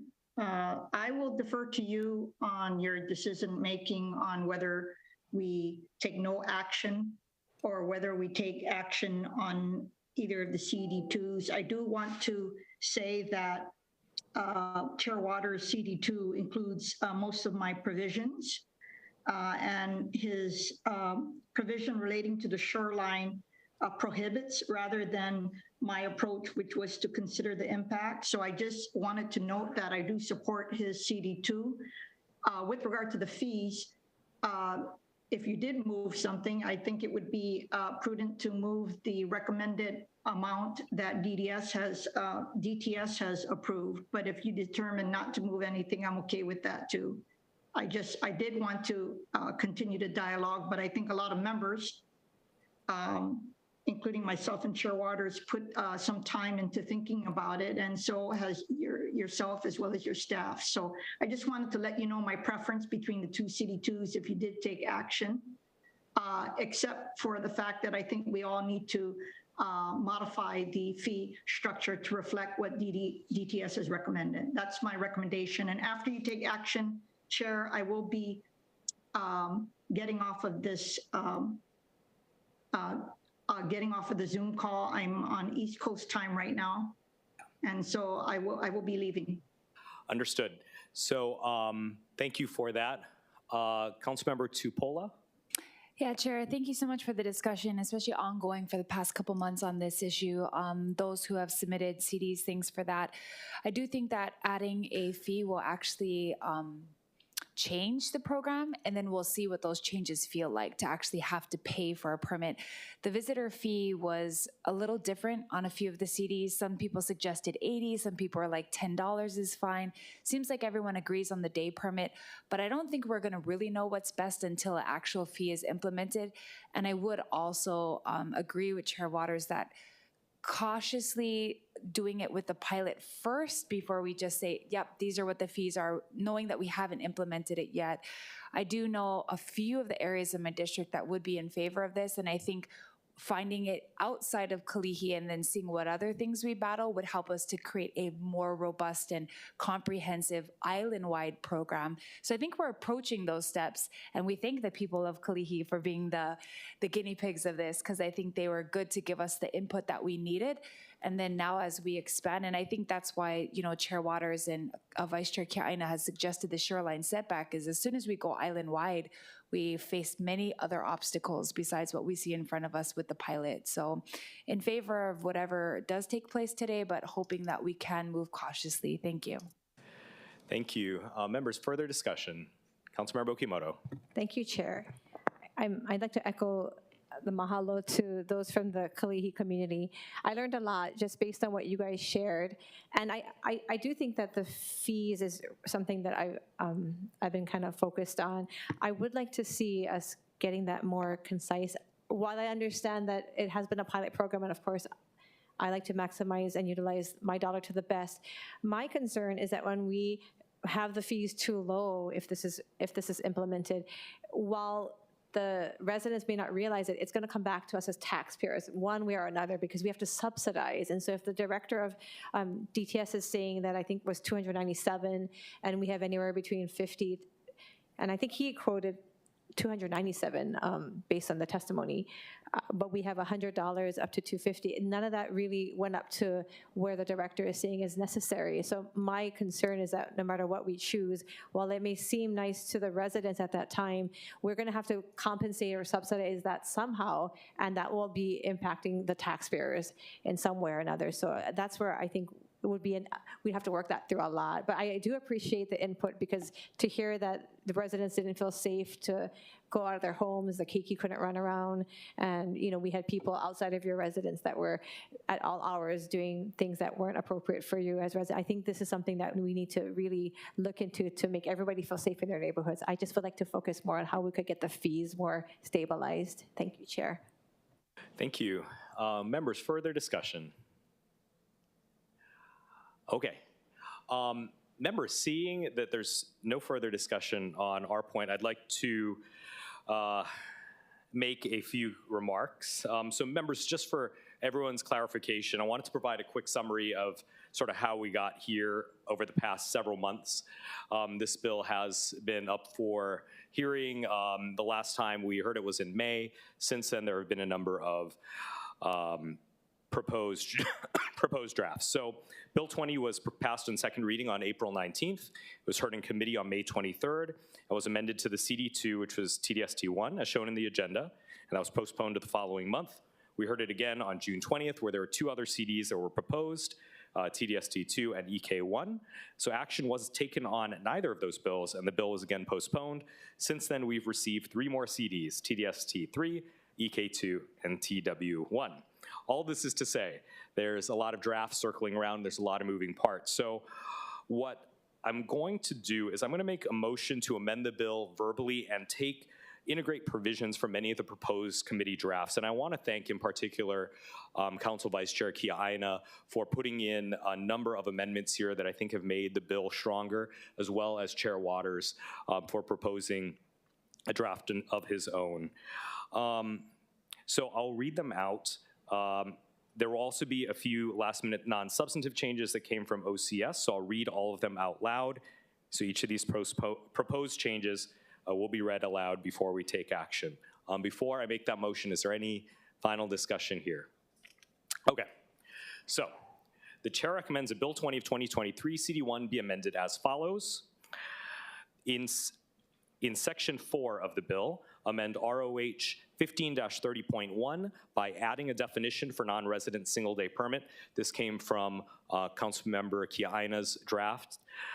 In Section 6 of the bill, amends ROH Section 15-30.3 by A, removing the CD1 requirement that any expansion, reduction, modification, or dissolution of a previously established RPZ be processed in accordance with the terms of ROH Article 13 as it read immediately prior to the effective date of the bill. Part B, in the new subsection B, amend the criteria for the director's consideration in establishing, expanding, reducing, or modifying an RPZ under ROH Section 15-30.3B by A, adding to paragraph 1F2 the following adverse impacts: reduction in public access to publicly accessible areas or healthcare services. This also came from Vice Chair Kiaina's proposal and the discussion that we had at the last meeting. And Part B, adding a new paragraph 1I to provide for the director's consideration of, quote, the extent to which elimination or limitation of ongoing street parking to the general public would impact access to the publicly accessible areas, including, in particular, the shoreline. And this was an issue that came up in both Councilmember Kia'aina as well as, or Vice Chair Kia'aina as well as Chair Waters' discussion on this issue. And then C, in new subsection C, clarify that the director may establish, reduce, modify, or dissolve an RPC, including an existing RPC, by updating Schedule 39. Amendment 3. In Section 8 of the bill, amends ROH Section 15-30.4 as follows. Subpoint A, in subsection A2, to specify that non-residents may apply for a non-resident single-day permit for use in a specific RPZ when permitted by the director for the specific RPZ. Subpoint B, in subsection B1 and 2, limit each eligible dwelling unit to a combination of 2 annual permits, including both annual residential and annual visitor permits, with a maximum of 1 annual visitor permit per eligible dwelling unit, subject to a waiver of this limitation, plus no more than 10 single-day visitor permits per month instead of per year. I think this also came from Vice Chair Kia'aina's proposal, and DTS. And subpoint C, in subsection D, specify that the application requirements in subdivision 1 are for residents, to add separate application requirements for a non-resident single-day permit as a new subdivision 2, and to renumber the subsequent subdivision. Amendment 4. In Section 9 of the bill, amends ROH 15-30.5 as follows. Subpoint A. In subsection A, raises the base rate for the first vehicle from 80 to 100, and this is based off of DTS's testimony, and increases the multiplier for each additional vehicle per eligible dwelling unit. And subpoint B is in subsection A, add the non-resident single-day permit and sets the fee therefore for $10, at $10 for the non-resident single-day permit. Amendment 5 is to strike from the 5th row in the middle column of the table in section 15-30.5A, the text that says, quote, pending a waiver pursuant to section 15-30.4B1. And then Amendment 6, it makes miscellaneous and technical non-substantive amendments. That's a lot, but we've, in summary, we've taken kind of bits and pieces that have come up from this discussion as well as from the various drafts that were submitted by members over the past several months. And I hope, just based on the discussion today, that we can have a policy that seems to work at a base level, island-wide, and with working with DTS closely, we can start to see how this works in different neighborhoods outside of Kalihi. We can also get the 2 other neighborhoods in Kalihi that have wanted this since the pilot program started, and we can make further amendments there. So I'm amenable to seeing how this goes, giving this a try, because there are lots of other neighborhoods that do need it. It may not be perfect for every neighborhood. Okay, that was a lot. Members, any further discussion? Chair Waters. Thank you so much for your hard work and consideration. I think you did a really good job, but it's a lot. What I'd prefer to do is have Office of Council Services amend it to the CD, have Office of Council Services put it in writing, distribute it to council members and the community, allow neighborhood boards perhaps to opine on it, and then come back, vote on it in committee before you put it up for 3rd reading. As I mentioned, I've followed pretty closely your amendments, and I think I got them all. But yet it'd be super helpful to see it in writing before we vote on it. So that's my suggestion. Because honestly, in the event people don't have a chance to testify on your amendments, they will at 3rd reading, but as you know, 3rd reading hearings tend to go long, and rather than have the debate at full council, I prefer the debate happen in the Transportation Committee, if possible. Thanks. Okay. So, thank you. Is there any further discussion? I think Chair Waters' point is very well taken. So why don't we vote on making these amendments so then we can have a clean version of the bill prepared by OCS. So are there any objections to amending it in the way that I read aloud? Are there any reservations? Reservations. Reservations noted from Councilmember Okimoto. Okay. So at this time, the bill has been amended to a CD2. This is a new CD2. The chair then recommends that we will postpone action on Bill 2023 CD2 to the next scheduled Transportation Committee on Tuesday, August 22nd of 2023, to give members of the public, neighborhood boards, and others time to digest these changes. I know it is a lot, but we had a lot of time to discuss this, and I think we're close, very, very close, to having something that's going to work for different neighborhoods, and we're ready to roll out. But we'll be postponing this newly amended CD2 to the August meeting. Is there any discussion or objections to that recommendation? Any recommendations to postponing further action to the August meeting? Okay, hearing none, so ordered. Thanks, everyone. That was a lot, but I want to really mahalo everyone for their input on this bill. It is a challenging topic, especially as we think about how this is going to work in different and diverse neighborhoods island-wide. Okay. Next up, we have agenda item number 2. This is regarding the state's road usage charge. And joining us in the council chamber, we have Mindy Kimura, project manager of the Hawaii Road Usage Charge Demonstration Project, and Andrew McLean, consultant from CDM Smith, to give us a brief presentation on this matter. For your information, the presentation is available online as Miscellaneous Communication 404.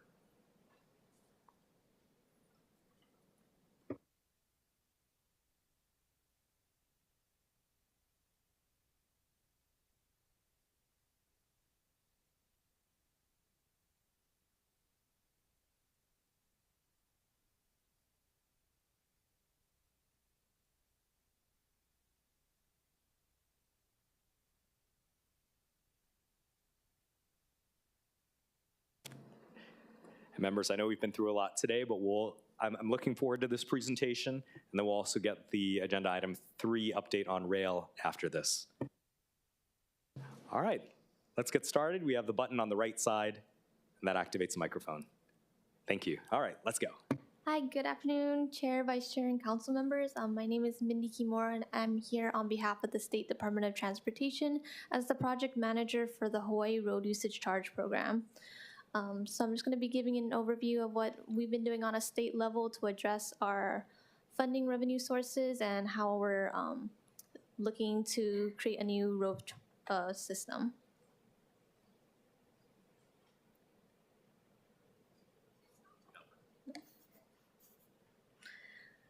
So the Hawaii Road Usage Charge Demonstration Project was initiated by analyzing Hawaii's transportation revenue sources.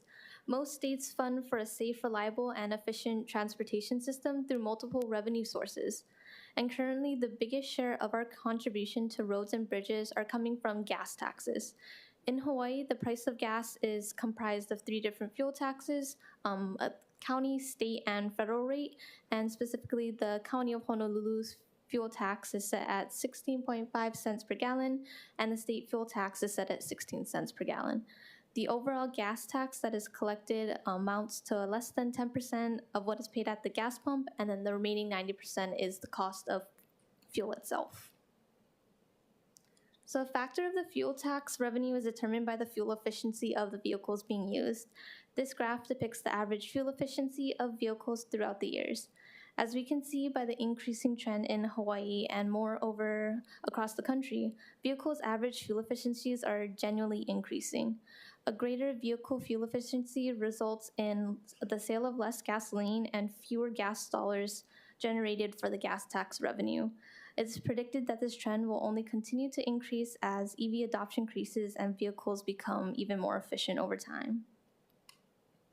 So the increasing vehicle fuel efficiency trends results in changing trends within the fuel tax generated for Hawaii DOT's road funding sources. In looking at these funding sources, Hawaii is beginning to see a flattening and in some cases a decline in the fuel tax revenue. Combining increasing vehicle fuel efficiencies and these high EV adoption rates with inflated construction costs and increasing transportation system demands only further exacerbates the challenge of finding the sufficient revenue sources that are needed to maintain the state's transportation infrastructure.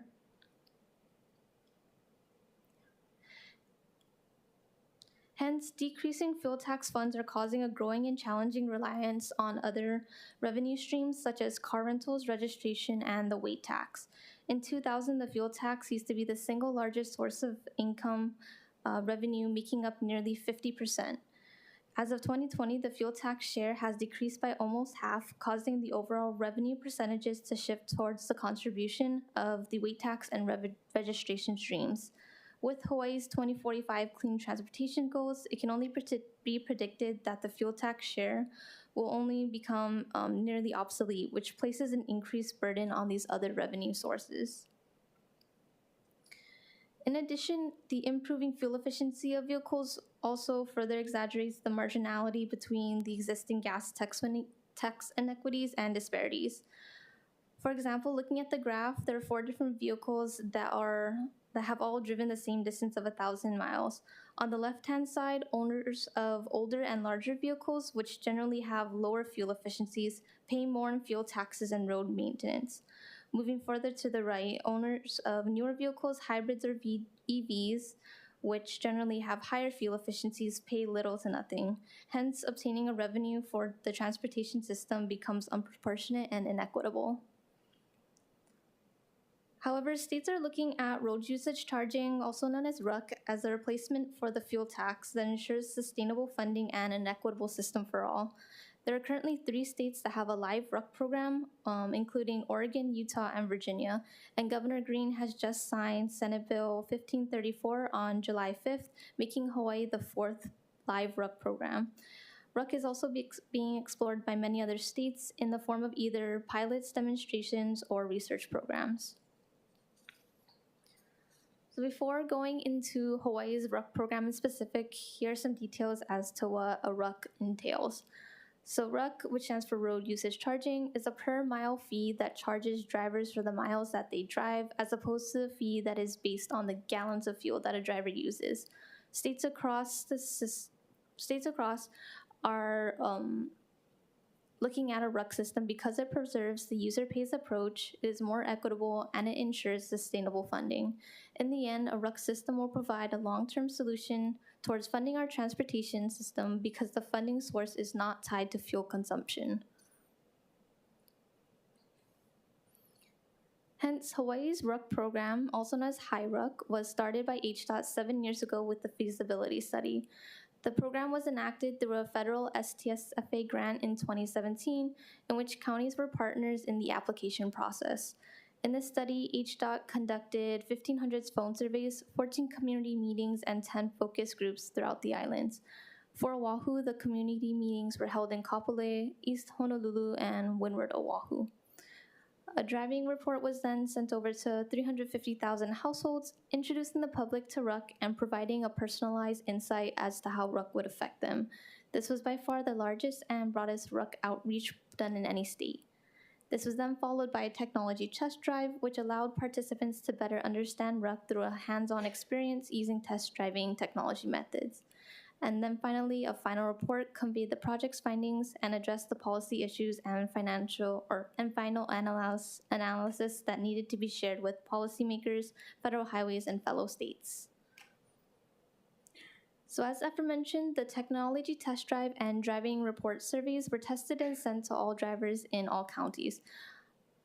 These infographics depict the survey response rates as represented by the population of each island.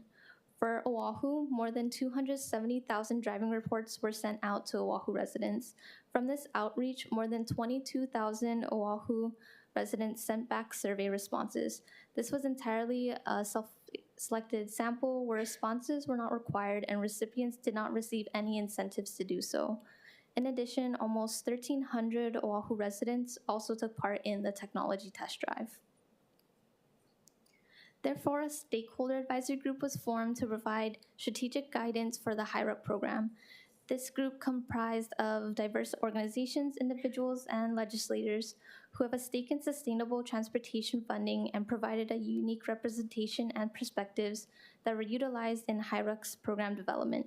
Some notable members of our stakeholder advisory group are the City and County of Honolulu Department of Budget and Fiscal Services, House Speaker Scott Saiki, Chair of the Transportation Committee, Senator Chris Lee, Senator Donovan Dela Cruz, Senator Henry Aquino, and Lieutenant Governor Sylvia Luke. So our stakeholder and the public also raised concerns about the cost-related fairness and mileage reporting methods, which we addressed in the HIRUC program research. In addressing the cost-related fairness, in comparison to the gas tax, research concluded that on average, lower income and rural households would pay less using a RUC versus the existing gas tax. In addition, in addressing the mileage reporting method, research also found that 90% of Hawaii drivers prefer to utilize the existing vehicle inspection system to report their mileage. There were also many policy questions and misconceptions raised during this process. One misconception being that drivers would be double taxed. However, the policy was made for RUC to be a replacement for the surcharge for EVs and eventually as a replacement for the fuel tax. RUC would not be an additional charge, and it is not a means for a double taxation. Hawaii residents also wanted to ensure that rental car users would pay equitably into the RUC system, and just like Hawaii residents, RUC rental users would equally contribute towards the RUC just like any other driver. And finally, with the first part of the legislation enacting EVs into a RUC, it must be noted that EVs are cheaper to operate than other vehicle types, even in this RUC system. As a part of Hawaii's 2045 clean energy goals, RUC is meant to be a holistic approach to making those goals achievable. So to achieve sustainable funding, RUC is overall a fairer system than a gas tax because it better balances the transportation costs that we all must share. Before the evolution of modern-day vehicle advancements, most vehicles had a similar fuel efficiency. But as cars and trucks are evolving, many have a vastly different fuel efficiencies, creating a disparity in how much certain drivers pay for their road usage. And generally, lower income or rural households that generally pay more in gas tax because they drive older and less fuel-efficient cars, thus generating a system that is highly inequitable. It also addresses the fuel efficiency inequities due to EV adoption that are generally skewed more towards higher income households, which leads to a result of EV owners paying less or nothing.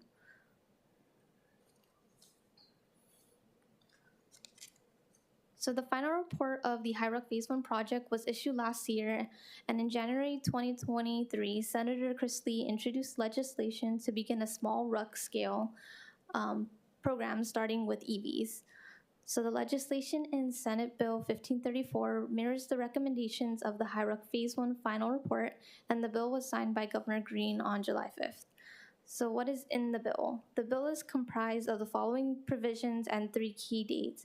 As of now, the system exists for EVs, where there's a mandatory vehicle safety inspections with odometer readings and a flat surcharge of $50 for EVs.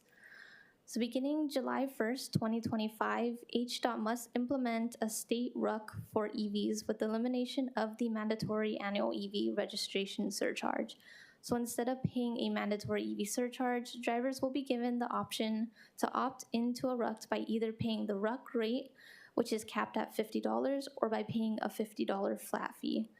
The RUC rate is set at $8 per 1,000 miles, which equates to being less than a penny per mile as based on the current state fuel tax rate. And just to reinstate, the RUC rate will contain a cap amount of $50 per year. So to accomplish this task of obtaining the odometer readings that are needed for the RUC, the state will utilize Hawaii's annual motor vehicle inspections or safety checks for mileage reporting.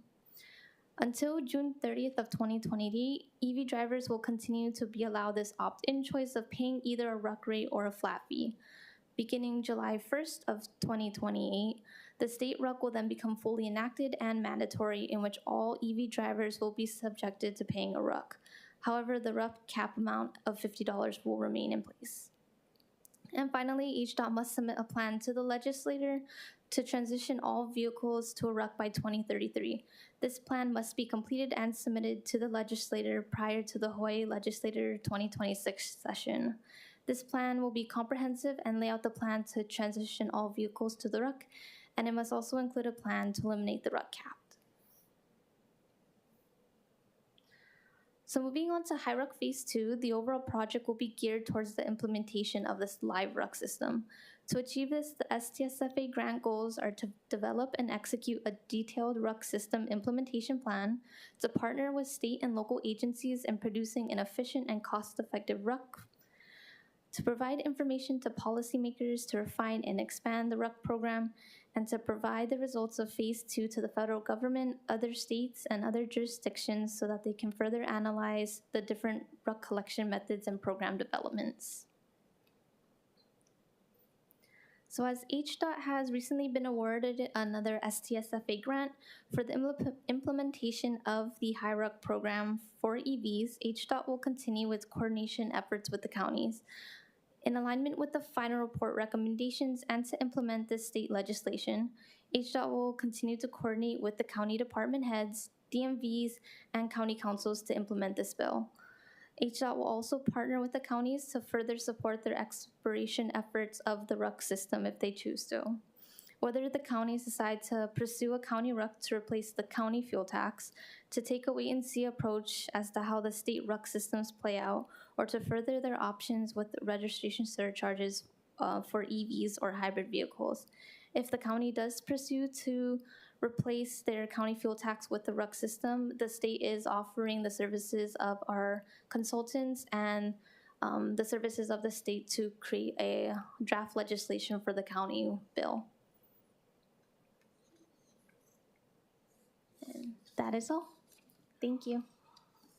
Okay, members, this was a lot to take in late on a Tuesday afternoon, but I think this is an important thing for us to start thinking about. And so before we start with any questions or discussion, we'll go to testimony. Is there anyone in the chambers who would like to testify on this matter? And clerks, do we have any registered in-person testifiers? No registered, but Okay. We have some hands raised. Okay, and then is there anyone who has registered remotely to testify in advance? Okay. No, Mr. Chair. Seeing none. In that case, I do see two hands. I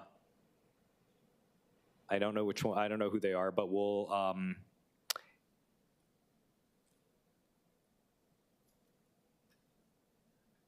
There's Donald Sakamoto. okay, we'll go Donald Sakamoto first. Mr. Sakamoto, please unmute and proceed.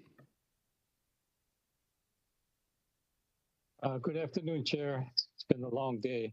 And rest of council members, Donald Sakamoto for the record. I just have a thing about the program concerning electric vehicles for businesses. Eventually, when we have semi trucks and everything in to move our cargo, we have to think about how much the charge is going to be for them, if it's going to be much more higher. And then our government vehicles, like was discussed, if we do go all full electric, what is the rate going to be for our fleet, and then for the public transportation, especially when they come to get off of fossil fuel. But kudos for bringing this discussion up and allowing me to speak. Thank you. Okay, thank you. Members, any questions for Mr. Sakamoto? Okay, seeing none, we'll move on to the other participant who's raised her hand, Angela Melody Young.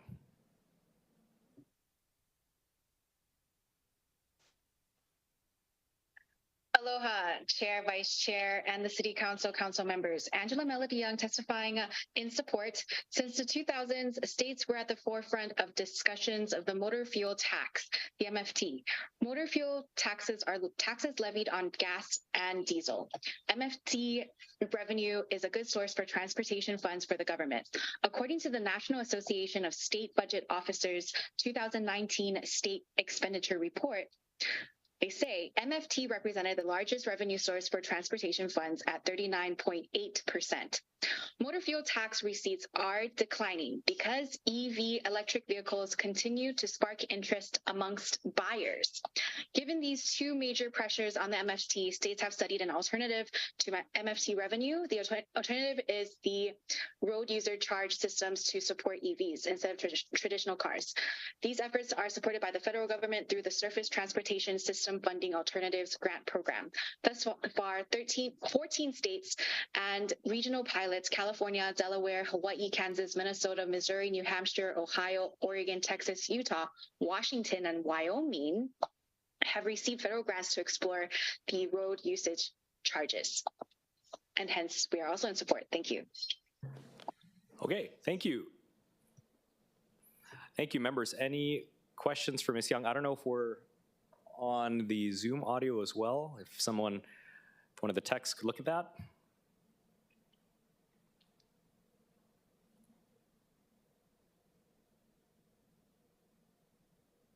Okay, members, any questions for Ms. Young? Okay, hearing none, thank you. Clerks, is there anyone else standing by remotely to testify? Chair, there are none. Okay, thank you. Members, any questions? Yeah, we'll go to Vice Chair Cordero and then Councilmember Okimoto. Thank you.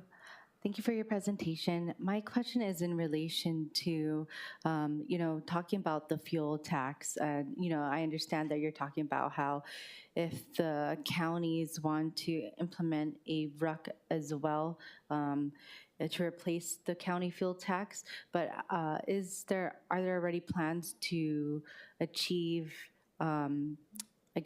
revenue neutrality at the state level for fuel tax to the RUC?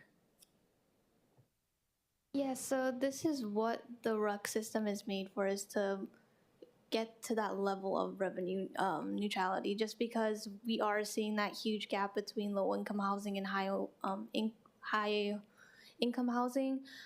Just that inequity that is across the board, that is based on the type of vehicle that you have and your vehicle's efficiency, which not everyone can afford. And it's all dependent on that. So that's why we're moving forward with this program, to reach that level of equity across Hawaii. Okay, thank you. Okay, Councilmember Okimoto. Thank you, Chair. You mentioned the level of equity and inequity. I guess I'm seeing it a little bit differently, and I vaguely remember this. I was able to serve on the Transportation Committee in the House. I know you mentioned this study committee, and Senator Aquino is on there now. But I had a question, because I think I remember this, and I remember why I had my concerns back then. If you could explain how this program is it going to provide any type of relief for our daily commuters, people who are on the road? You mentioned the more efficient car, fuel efficient cars now being designed. But let's say these are employees or who can't use the rail, or are commuters who have to travel by work, have to travel on the road to get their jobs done. How will this impact them? It seems to be a negative impact based on what I see. So is this going to provide any relief for the daily commuters? Yeah, so those especially who are commuting long distances every day, they're going to benefit the most, and that's mainly because just like the gas tax system today, the farther you drive, the more gas that you're putting into your car, which means the more gas tax that you end up paying. And a lot of the times with these longer commutes, you're spending half of your time either sitting in traffic and idling, which uses a lot more gas, meaning you need to fill up your tank even more, which doesn't equate to the miles that you're actually driving. So the reason why we have this RUC system in place is because we're purely having a system that is based on the miles that you drive versus the type of fuel that you're consuming, or how much you're consuming based on how far you're driving. I'm trying to understand that, because some of us drive farther from our homes to get here to town than some of my colleagues. And so if you're saying that doesn't make a difference, that doesn't make sense to me. To me, it would be the distance travel seems less equitable than the weight tax of the vehicle. I don't understand how you're trying to. I'm not understanding how, if you're telling me that I'm coming from Mililani that, oh, I'm traveling less miles. I'm not traveling less miles than Councilmember Dos Santos Tam because I live further away. So if I'm being charged based on the number of miles that I have to travel, that doesn't seem to be a way to be more equitable. Maybe I'm just not understanding. If you could explain that to me. Yeah, so it's a sense of inequity in terms of your fuel source being used, not so much the mileage that you're driving, because even with the gas tax now, the further that you're driving, the more gas that you're using, versus the shorter distance that you're driving, the less gas you're going to be using. So what if we have residents or commuters who have to travel?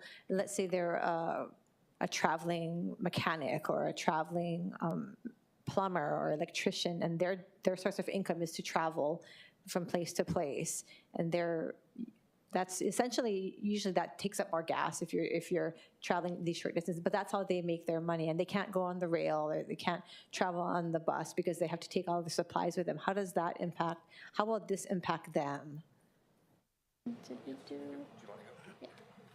Hi, I'm Robin Chishido, Highways Deputy Director. So when we look at the equity, I think what Mindy was also trying to say is that it depends on the fuel efficiency of the car. So like you say, the distance you drive is the distance, but you know, the 0.8 or the 0.8% per mile was based on roughly about 25 miles per gallon. So if you have a vehicle that gets less than that, you're going to benefit from the road usage charge. And whereas if you have a vehicle that gets more than 24 miles per gallon or roughly about there, then you might pay a little bit more. And you know, as we see in the more further rural areas, they have less fuel efficient vehicles, they have the older vehicles, and so those folks would benefit. So the heavier vehicles, EVs, are part of that. They're and the way they impact the roads, that's not a part of this. Right. Because that would take time. Again, we'd have to go and fix the roads because of the heavier vehicles on the roads. This is only gas mileage usage? Correct. The road usage charge is a replacement of the gas tax. The weight of the vehicle is the heavyweight tax. That's currently already a part of your registration. Okay, thank you. Thank you, Chair. Thank you. Councilmember Tupola. Thanks so much. Thank you guys for being here. Our regards to Ed. Grateful for the Department of Transportation statewide. My questions are, well, comments, questions, suggestions, all of the above. So the map that you guys put up saying that Hawaii has an enacted one is not entirely true because it's going to start in 2025, right? So 2025, and when it does start, it's just going to be for EV vehicles, correct? Yes. Yeah, so just for accuracy, just because other states have been using that same map and we're still listed as pilot because we're enacting in 2025. The other suggestion I would give to Councilmember Okimoto's point is in North Carolina, they have an actual comparison because they're in the pilot stage, right? Comparison of a bus using the gas tax versus a bus using the road usage charge, a car using the gas tax, a car using the road usage charge, a hybrid vehicle using the gas tax, hybrid using a road vehicle charge, and then a EV using the gas tax, and then an EV using the RUC, right? So that comparison was really clear because then you could see that there was more equity, right? Because the EV was going 0 for gas, but then was 15 for the RUC. The hybrid was like $8 for gas, 15 for the RUC. And then you could see how, okay, well, this is making it more fair for people who are not paying gas tax. So just a suggestion on like that I think description of it is a little more clear. The other thing is that it's only an opt-in, correct, in 2025. So it's going to allow EVs to opt in. Oregon started theirs in 2015. They started with about 700 people opting in, and 2,100 people are now part of it, which is still kind of low. And so I see that we're trying to move towards that. But one of the things that obviously they do is they discount the registration, right? And you guys mentioned it a little bit. When you do the EV registration, you can do the one-time 50 fee, or you can opt in for the RUC. This is going to be the game changer. Because our registration is so expensive, especially on this island, is for there to be a direct correlation or difference in your registration fee. And I'm not saying that the county is going to be a part of this because I'm not going to speak for Director Morton or anybody like that, but I mean, people consistently complain to us about how high the registration is, right, for our cars. So in the event that there is some type of incentive for the registration to be discounted if you enroll in it, and obviously we're just starting with EVs. And by the way, Utah is, I see that it's enacted, but Utah is still only EVs as well. And they're not even allowing hybrids right now. So I think in general, everyone is still on the very cusp of trying this out. And most of this is just for EVs. And so I'm bringing up these suggestions because I see that you guys have suggested 2033 as a target date to extend RUC to all passenger vehicles. But I think that that's what I've been noticing, because as Councilmember Okimoto stated, this has been years discussed in the legislature about us needing to convert over because we really are not bringing in as much revenue to take care of the roads as we used to. I do think there's going to have to be some kind of incentive, because I don't think people are just going to enroll. And I do think like little diagrams showing savings might help, but it might not.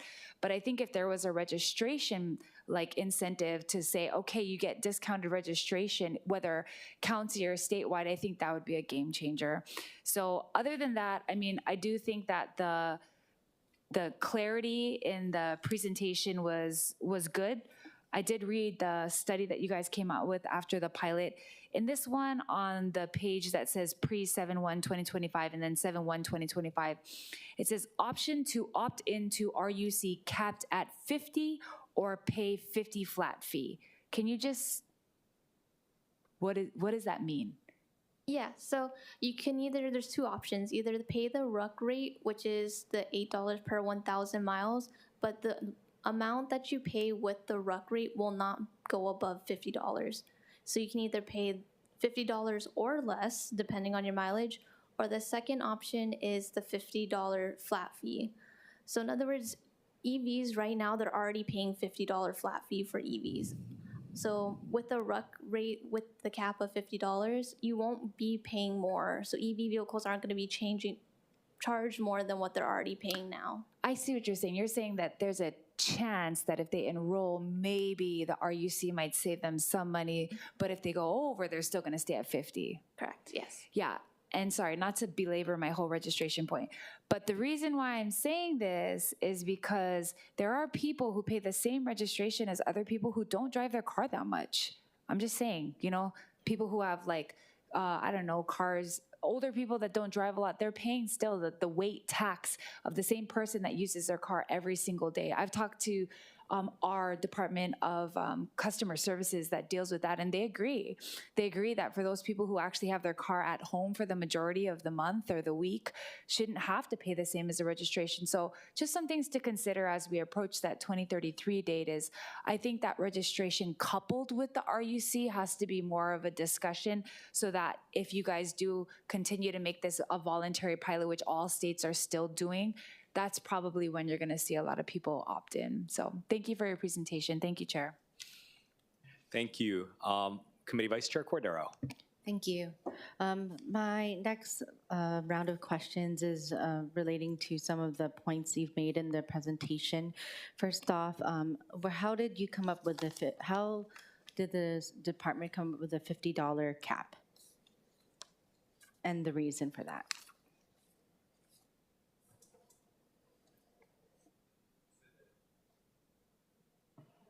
The $50 cap is designed to be an estimate of what the average person pays in fuel tax every year. So that cap was put in place so that people would not, to start the program, people would not pay any more than they would otherwise in fuel tax. So it's at some point the legislature will have to have a conversation about that cap. But for right now, it's in place as a way to incentivize people to enter into the RUC program. And then if you could read your name into the record. Yes, my name is Andrew McLean. Thank you.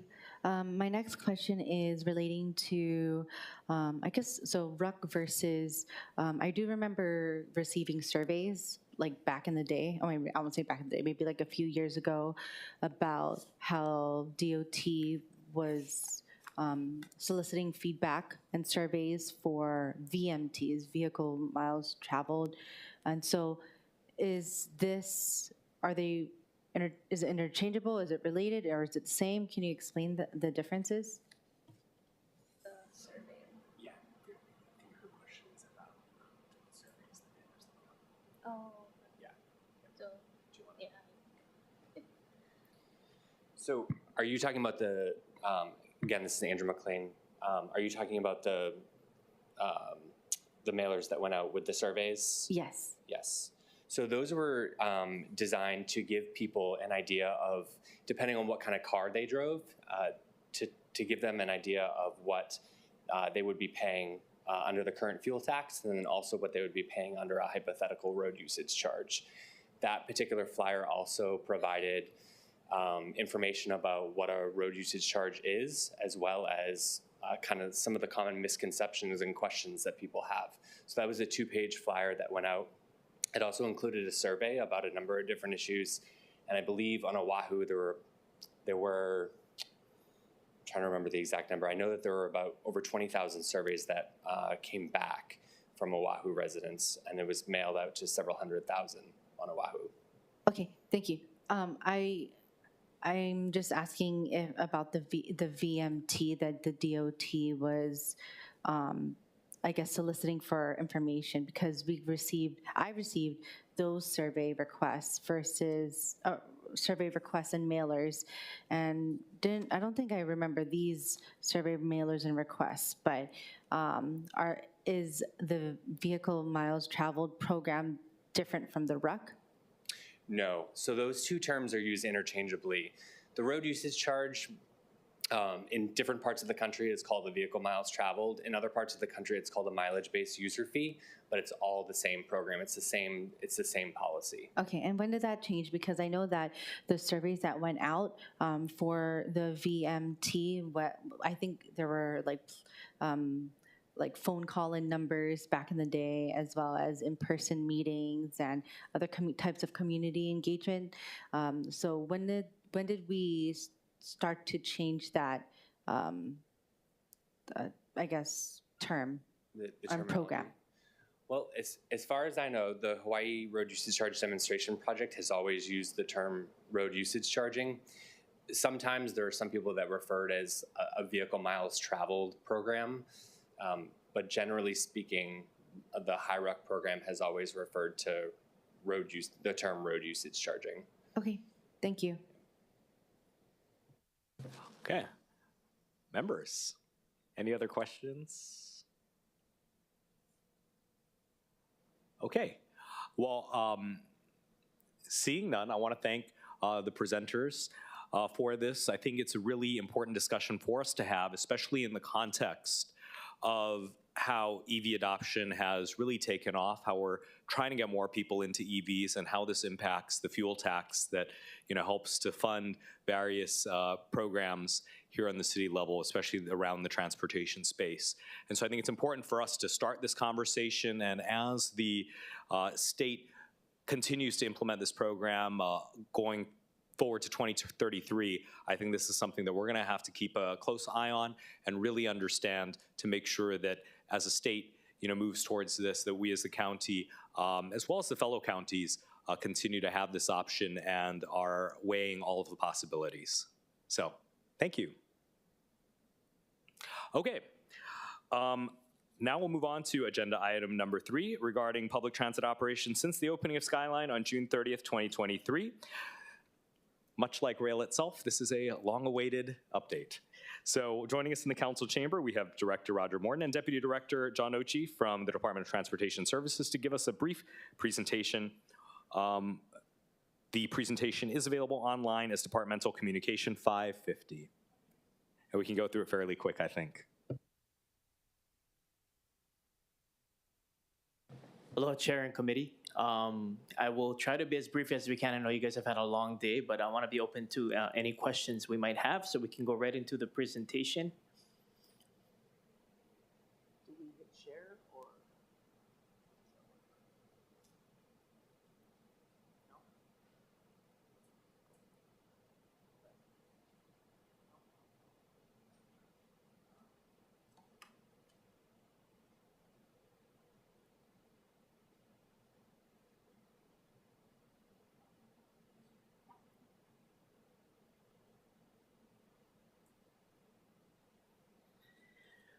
Okay, so I'm here to provide an update on post-Skyline opening and our operations.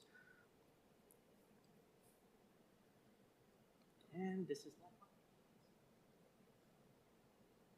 so I'm gonna be splitting up this presentation into 4 sections. Basically, the opening date, what happened in our fare-free period between June 30th and July 4th. Talking a little bit about the new bus services that we've implemented starting July 1st, and what we found in our regular operations that commenced with the end of the fare-free period and the beginning of regular fares on July 5th. So on the opening day, we did see in our first 4 hours, we did 8,942 riders in that first few hours, which is a good indication of everybody's interest in Skyline. And we saw that translate into the free period where we didn't collect any fares on Skyline or on the bus system, where we saw about 71,000 riders in the first 5 days and saw some very crowded trains and really got to kind of learn a lot about how our system works with crowds and other things.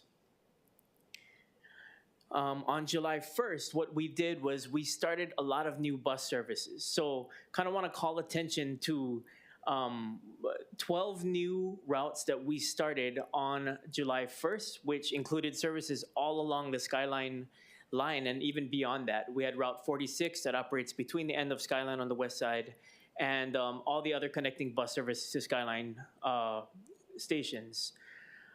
We did modify 6 routes at the beginning at that same time, and we replaced 3 during that time. We did see an increase of ridership on the bus, especially on the new service. And what we found is when we introduce new services, sometimes during those first few days or even the first couple weeks, ridership is very minimal. But what we found that was really cool was we did make a push this time to do more social media and more promotion of that with the fare-free period. And we did find that our first days of ridership are better than we normally would. And this reflects our average daily ridership on the new routes that we've implemented. So now that we've kind of fallen into our first couple weeks of full regular fare operations, we find that our ridership is hovering at about 3,150 riders on weekdays and about 4,030 riders on the weekends. And that's just a real quick, brief update on where we are with Skyline right now. Okay, members, any questions? Okay. Hearing none, what we'll do is noting the late hour, we will open up for testimony on this. I know we have one registered testifier, Donald Sakamoto. Is he still on? Yes, Mr. Chair. Okay, we'll proceed, Mr. Sakamoto, and then Ms. Young.